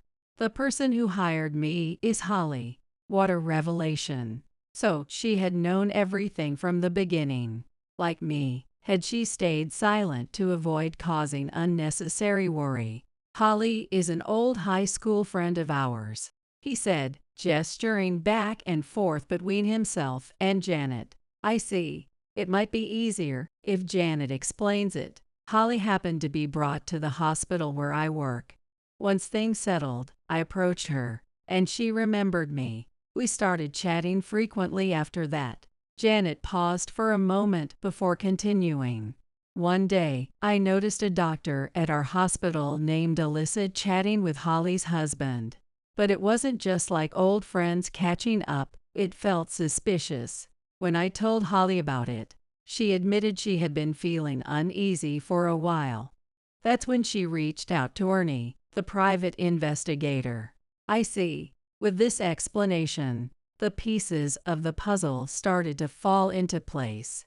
She had known about the affair from the beginning. And as for the video, once I got hold of it, I kept a close watch to make sure you two were safe. I asked him to. The person who saved you at the crosswalk near this cafe was him. Ernie scratched his messy hair and muttered, "You didn't need to mention that." "Really? Thank you so much for that." "Thank you. It's nothing." "If anything, I was shocked when I found out that you got hurt despite my efforts. I'll cover your medical expenses. I'm really sorry about that." "Not at all. It's nothing compared to the fact that you saved both my life and Tilly's. That's priceless. I appreciate you saying that, but I still can't rest easy unless I make amends." People say not to judge a book by its cover, but I had never met someone who embodied that saying as much as Ernie did. Now, what I have to say next is difficult, so I want to make sure you're prepared. Is it okay if your granddaughter hears this too? If it was that serious, I thought I should ask Tilly to step out, but before I could, she spoke up. "I want to hear it. I'm involved too, and I don't want to be left out now." The profile of her face, as she sat beside me, was filled with determination. I knew she wouldn't back down. "It's fine. Please, go ahead." "Understood." As Ernie spoke, we all felt our muscles tense. First, as you might have guessed, Holly's husband is having an affair with a doctor named Alyssa. Is that clear so far? We both nodded silently. He originally approached Holly purely for financial gain, and he hesitated for a moment. We waited in silence until Ernie spoke again. To put it plainly, Holly's husband, Elton, was planning to eliminate you both for money. Specifically, he orchestrated that car that ran the red light. I had suspected as much, but hearing it confirmed, the weight of it pressed heavily on my chest. It also explained why he showed no concern for Tilly that day. "Does Holly know about this?" "Yes, I informed her earlier." What she had said before I left the hospital, something I need to apologize for, must have been about this. Whether it was "I'm sorry for bringing such a man into our lives," or "I'm sorry for not telling you," either way, it wasn't something she needed to apologize for. But now the mystery was completely unraveled. Leave the rest to me. Taking care of this is part of my job. It seemed like we would finally be able to sever ties with Elton. At first, I was overwhelmed with fear, but thanks to Ernie and Janet, I felt a glimmer of relief knowing peace was on the horizon. "Thank you so much. Truly, thank you." Finally, the day had come. Today is the day we bring Elton's wrongdoings to light. I arranged for Holly's sister, Keely, and Tilly to look after the newborn baby, Libby, while I accompanied Holly back to the cafe. Ernie and Janet had already arrived and quietly greeted us. "We've been expecting you." "Will he be joining us?" "Yes, he should be coming. I've asked him to." Holly had called Elton, while Janet had called his mistress, the Dr. Alyssa, to meet at the cafe. Neither of them had any idea what was about to unfold. Even if Elton suspected our intentions, I doubted he would refuse to come, as we held undeniable evidence against him. About 10 minutes after we arrived, Alyssa was the first to show up. About 10 minutes after we arrived, the first to show up was Alyssa, the doctor, with Ernie and Janet sitting at a distance. She looked surprised to see someone other than who she was expecting, and considering it was the wife of her affair partner, it was no wonder she was taken aback. She must have realized at that moment that Janet had set her up. "Why are you here?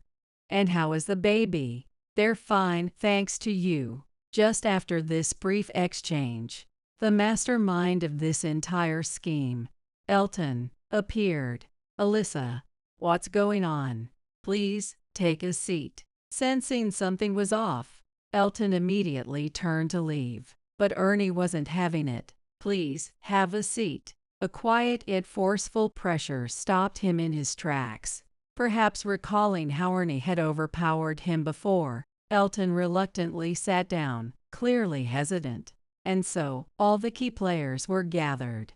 There are others present here, so let's handle this calmly and like adults. Now let's get straight to the point.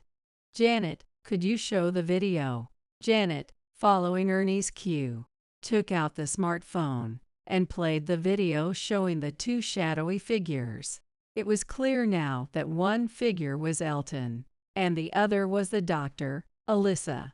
What is this? This is fake. It's a lie. I haven't even said anything yet. In his nervousness, Elton had basically confessed aloud. It was almost comical, making him appear foolish. Well, I think that counts as a confession. The person speaking in the video is you, and your accomplice is Alyssa. No denying that, right? Alyssa's expression was one of disbelief, as if she couldn't even muster the words. Even if they managed to get out of this situation, their future together didn't look promising. And as for the plan discussed in the video, it involved orchestrating a traffic accident, which we now know was premeditated. We already have the driver's information, so there's no room for excuses. I was truly impressed by Ernie's investigative skills. It was already more than enough that he had saved our lives at the crosswalk, but his ability to uncover and gather all this evidence was nothing short of extraordinary. This isn't the end. Doctor, your crimes will also be exposed here. Up until that point, everything was proceeding as expected. But what were these crimes of the doctor? Wait, you knowingly aided Elton's plan, which involved harming not only Holly but also her inborn baby. You neglected to provide proper care for Holly, which led to her slipping into a coma. Do you realize what you've done? Ernie's voice was intense and unwavering. No, I only did what I was told. Another incriminating statement. The weight of these revelations ignited a deep anger within me. I couldn't stop trembling with rage. I could no longer see anything around me, and all that came out were voiceless gasps mixed with my breath. It was one thing if it had only been us, but the thought that they intended to harm Holly and the baby as well was unbearable. It was a path far removed from any sense of humanity. That was your decision. No, you were the one who ordered me. And so began their ugly exchange of blame. If it hadn't been for Ernie, I might have lost all faith in humanity. Did you all hear that? They've admitted to their crimes. Officers, please take them in for questioning. Officers. At that moment, I didn't understand what Ernie was saying. Suddenly, every person who had been seated casually around the cafe stood up and approached us. As Holly and I looked on, confused and a bit fearful, the man in front showed his police badge. We've heard everything. You'll need to come with us to the station. I finally understood why Ernie had chosen this cafe. He had planned everything from the start, preparing the space and the authorities in advance.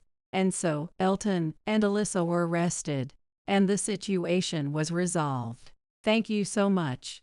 I don't know how I can ever repay you. I told you, it's just part of my job. Your gratitude is enough. Without him, Tilly, Holly, Libby, and I would have all fallen victim to Elton's schemes. The thought of it sent chills down my spine again and again. For a while afterward, Holly was incredibly busy balancing work and all the legal proceedings. Elton and Alyssa were charged with attempted murder and are currently being held in custody. As for Holly, I'm not sure how she feels, but for me, this outcome brings only relief. While Holly was occupied, I took care of Libby. Looking after her reminded me of when Tilly was little, and even further back, when Holly was a child. These memories filled me with warmth. Of course, it wasn't easy, but it reminded me just how precious grandchildren are. Tilly actively offered to help with her sister's care and other household tasks, like preparing meals, which made things much easier for me. It was a big difference compared to 15 years ago, One day, as we continued with this routine, Holly came home from court. I'm back. I was reminiscing about all these memories when she walked in. She had mentioned earlier that she'd be going to court today. Welcome back. How did it go? I'm exhausted. They keep asking the same questions, and I keep giving the same answers. Do you think it's going to drag on much longer? No, probably just 2 or 3 more times, and everything should be settled. All right, just a little longer then. Where's Libby? Tilly's watching her right now. It's amazing to think Tilly's old enough to do that now. It feels a bit emotional. Yay, it's been a big help for me, too.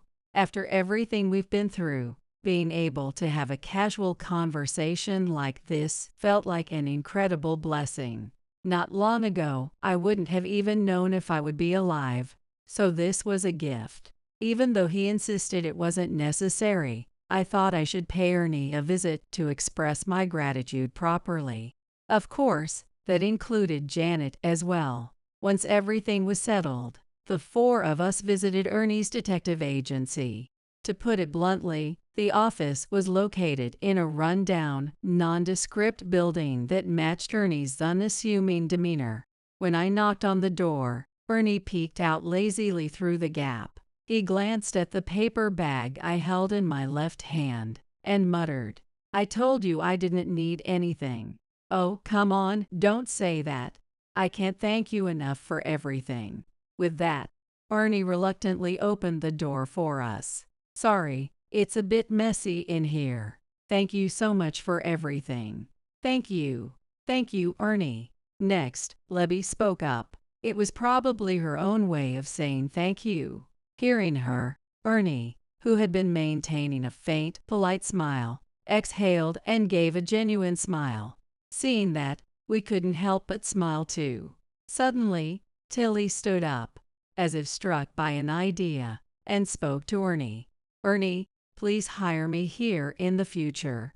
Holly and I exchanged surprised glances, but we didn't interrupt what she was about to say.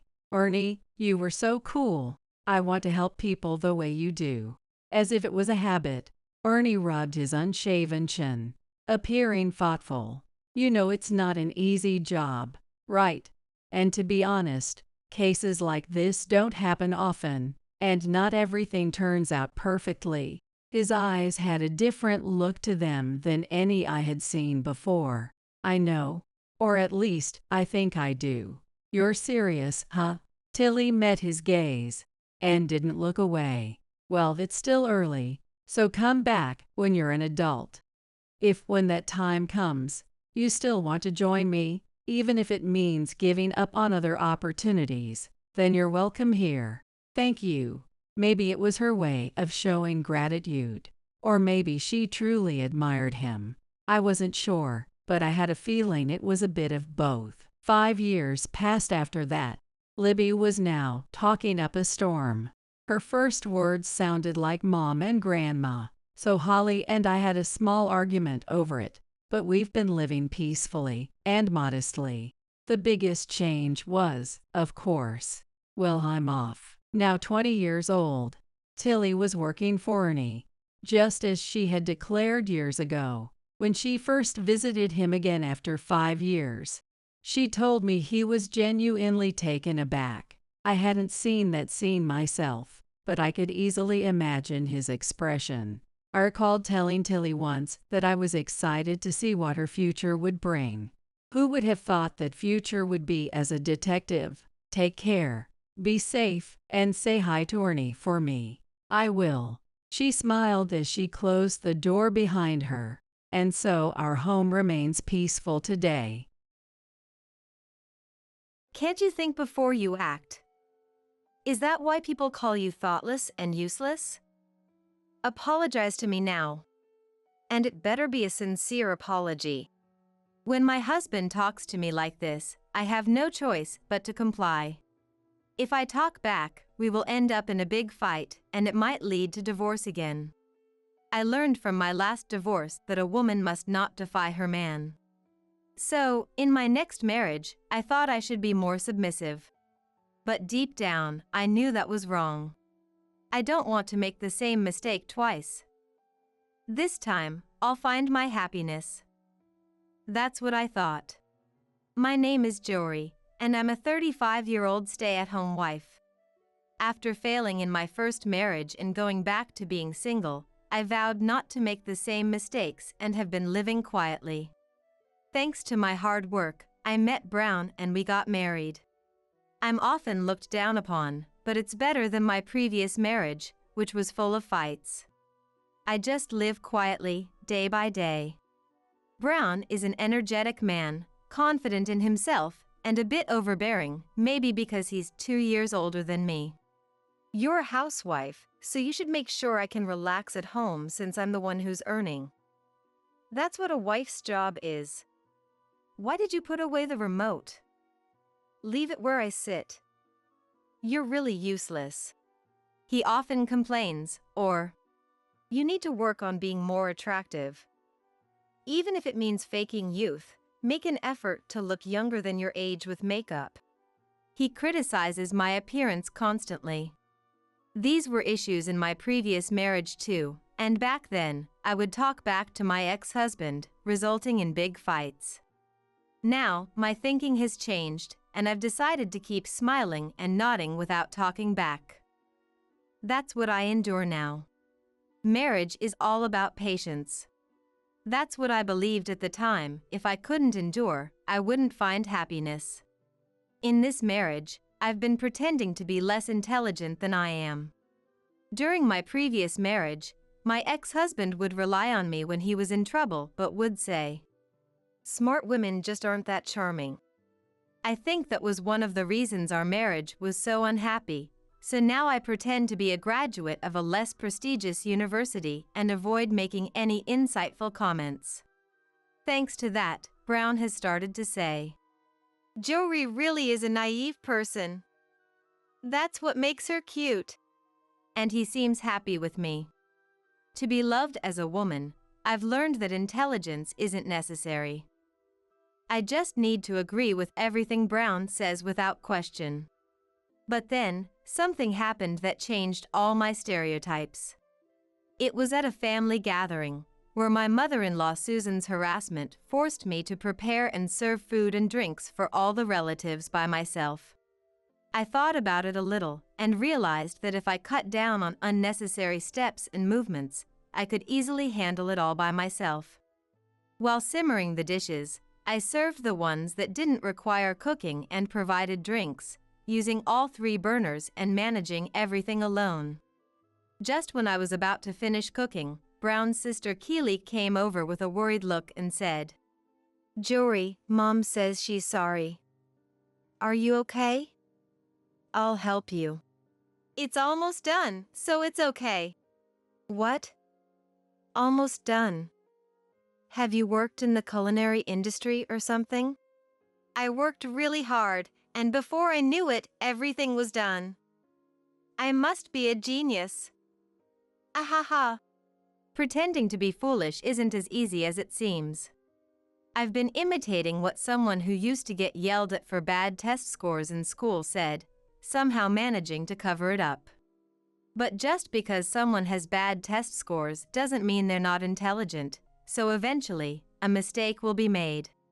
Pretending to be ignorant and not using my brain, telling myself that I'm stupid, only then can I become a wife that Brown approves of. But Keely saw right through my act. Even though she's 6 years younger, she spoke to me with more maturity than Brown and comforted me with kind words. "Jory, don't push yourself. If you're struggling, it's okay to say so. My brother doesn't always understand other people's feelings, so I know it can be tough. Please rely on me during family gatherings, and don't try to do everything by yourself." Hearing this, tears welled up in my eyes. Pretending to be someone I'm not was painful, and the fact that I had to act foolish to be loved was heartbreaking. Thank you, thank you. I thanked Keely over and over and had her help me carry the food.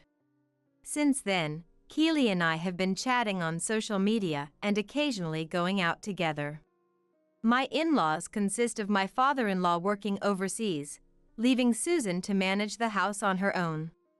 That's why, when Susan gets out of control, there's no one to stop her. I was glad to have Keely on my side, and that was enough. But Keely did more than I expected. At the next family gathering, when my Susan tried to push work onto me, Keely said, "Mom, a son's wife is someone else's precious daughter. If I get married, would you treat me the same way as Jory?" She defended me. At first, Susan replied, "But Jory is a divorced person, right? People who get divorced must have some character flaws." "If I don't educate her properly, Brown won't be happy." "She's not smart and lacks skill, so I have to be strict." "Have you ever asked her why she got divorced?" "I don't know about that." "Well, that means you really need to see for yourself what kind of person Jory is. I know Jory's a good person. Kind and very warm-hearted. But I'm worried because she sometimes neglects herself. You do see that, don't you, Mom?" Keely conveyed with utmost sincerity, and Susan gazed at her thoughtfully before looking serious. "Brown told me that you're struggling in your marriage because you're not very bright.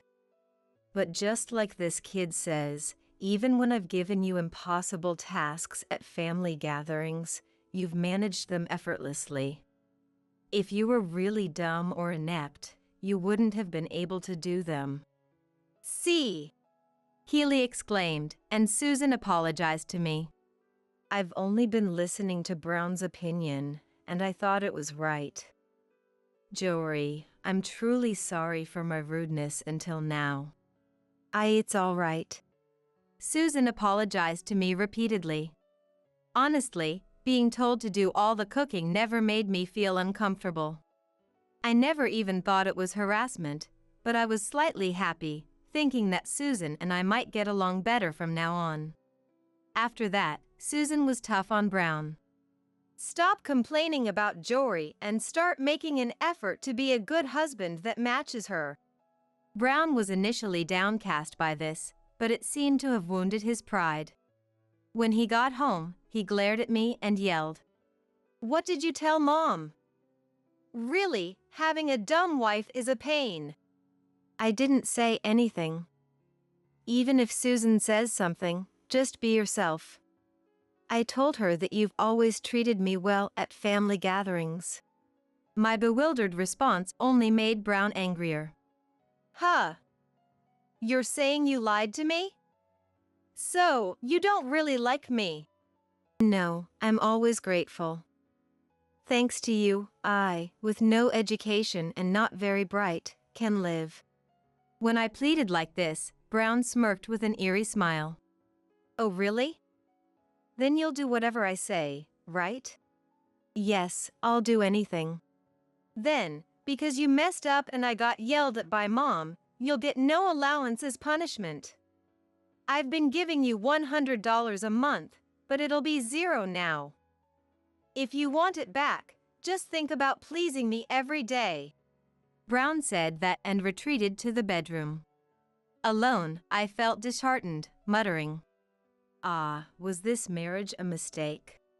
Being prone to logical thinking, I tried to figure out what went wrong and how to do better next time. But I didn't really understand why Brown got so angry. If Susan scolded him, it was his fault, not mine. I couldn't quite grasp Brown's way of thinking. Anyway, even without an allowance, I wouldn't be in trouble since I had nearly $10,000 saved up from before marriage. I didn't want to please Brown, so I continued to live as I had been. However, suddenly, for some unknown reason, Brown grabbed my arm, forced me to sit on the floor, and said, "Can't you use your head more? This is why people call you thoughtless and useless. Apologize to me. Deeply apologize to me." I didn't understand why Brown was so angry, and I apologized, humiliated by the situation. "I'm sorry. I'm not bright enough to understand why you're angry, Brown. Really, you're the worst, incompetent woman. Don't sleep sitting like this all night. Figure out why I'm angry by morning, Brown said, then brought his phone charger into the living room and started charging his mobile phone. At first, I didn't understand what he was doing, but after he propped the phone with its back facing me, I heard a click sound. I'm recording you to make sure you don't move or sleep. You don't have a job since you're a stay-at-home wife, so staying up all night won't be an issue, right? But don't slack off on tomorrow's chores, or I won't forgive you, Brown said, and then went to the bedroom alone. I was a mess of disappointment, disbelief, and anger toward Brown. Regret surged within me, wondering why I had married such a man. I remembered that something similar had happened in my previous marriage. It wasn't that bad, but it seemed like my ex-husband also had a feeling of wanting to control me, and wanting me to obey him at all costs. With that thought, the reasons for my failed marriages, both my previous one and the one with Brown, became clear. It was my poor judgment in choosing men. I became angry at my past self for not coming to this conclusion earlier. Choosing a man so similar to the last one, wasn't I just failing to learn from my previous mistakes? Once I understood that, the only thing left was a feeling of wanting to end this marriage, which was neither enjoyable nor anything else. All that's in me now is a resolve to absolutely divorce him. I stood up, took Brown's mobile phone, and stopped the recording. I sent that video to my own mobile phone, edited it into a 2-hour clip of me just sitting still, sent it to Brown's mobile phone, and put it back in its original place. Then I lay down on the sofa and woke up at 6 in the morning, hearing Brown rustling in the bedroom, and I went back to the floor. Brown seemed satisfied that I was sitting on the floor, but was shocked that the screen on his mobile phone had gone dark, and the video had stopped after about 2 hours. Did you do something to the video? Brown was making a fuss, but I pretended to know nothing, saying, Huh? I didn't do anything. I don't really understand mobile phones. Then Brown seemed a little calmer and said, I'm sorry about yesterday. I got angry thinking you weren't trying to please me. I'm smart so I didn't notice, but you're trying in your own not-so-smart way, right? He apologized with a condescending attitude. I was irritated, but I endured it and forgave him with a smile. Yeah, it's okay. Then Brown showed a relieved expression. Honestly, I don't care what Brown thinks because I'm going to divorce him soon anyway. But I won't make it easy for him. I'll make sure Brown receives a fitting punishment, I thought to myself. Then, a month later, it was time for a family gathering, and Brown and I headed to my in-laws' house. I thought it would be a busy day as other relatives would be there, but when we entered the house, Susan and Keely were cooking, and I was told to sit down and do nothing. I hadn't talked much with the relatives before, but Brown started chatting with a man in front of him, and I joined the conversation. The man turned out to be Brown's uncle, and I had felt like I recognized him from somewhere before. Then Brown started to explain to me. My uncle teaches at Harvard. You might not understand, Jory, but he's doing some impressive work in the field of chemistry. At this, Uncle looked at my face and opened his eyes wide. Brown, what are you talking about? There's no way Jory wouldn't understand that. These words left me even more perplexed. What are you talking about, Uncle? Jory graduated from a lower-tier university and can't even operate a mobile phone properly. She's not bright at all. Having a connection with a Harvard professor like Uncle. Brown was saying this, but Uncle smiled kindly at me and said, You're really quite excellent, aren't you? Why pretend to be foolish? Brown's the one who's actually at a much lower level. Doesn't it feel bad to be looked down on by someone like that? You should just be yourself. Uncle's loud voice caught the attention of other family members, and everyone at the table, including Susan and Keely, turned to look at us. Well, I guess you're right. I'm getting tired of being ridiculed all the time. Shall I tell the truth? Actually, I graduated from Cambridge University. After that, I attended a graduate school in America. As I revealed this, Brown's face showed shock. What? You can't be. I think my IQ is around 150 or so. But that doesn't mean I'm smart. I end up marrying people like Brown, after all. I chuckled, and then Keely spoke up. Jory, could it be that your previous divorce happened because you were too smart for your husband to keep up with? I had never talked about the reasons for my divorce, but it seemed Keely had come to this conclusion. Well, yes, that's right. My ex-husband said I was unattractive because I was intelligent. He kept saying women should be quiet and do housework, and only serve their husbands. I logically refuted him every time, and he eventually said he didn't want to be with me anymore. That's why I've been pretending to be foolish in my current marriage. As I explained, Uncle nodded and said, I knew it. You were at Harvard's graduate school for a while after Cambridge, weren't you? I thought I recognized you. I was surprised and said, I was there for only about a year before moving to another graduate school, but you remember well. Now that you mention it, I did feel like I'd seen Uncle somewhere before. I never forget a face, though I'm not good with names. Besides, you were famous in the university for being both smart and beautiful. I thought you looked familiar, and indeed, it was you. Uncle began to laugh proudly for some reason, while Brown's face turned pale and rigid. Seeing this as a good opportunity, I said, By the way, there's something I want to show everyone. I took out my mobile phone and played a video. It showed me sitting on the floor while Brown was instructing me to stay up all night. Brown's voice was clearly audible. Then Brown jumped up. This is fabricated. You did this to frame me. The fact that you only filmed for 2 hours proves it was your fault. Pretending to be an idiot. As he screamed this, he grabbed my collar. The men around restrained Brown, and Susan said, I don't want to dine with such a despicable man. Please throw him out. With that, Brown was thrown out of the house. At the entrance, Susan yelled at Brown, who was crouching. I didn't realize you were this foolish. I was foolish as well. I'll contact you later about what to do next. Go home and behave yourself. Then she slammed the door and locked it. Then Susan bowed her head to me and said, I'm so sorry about Brown.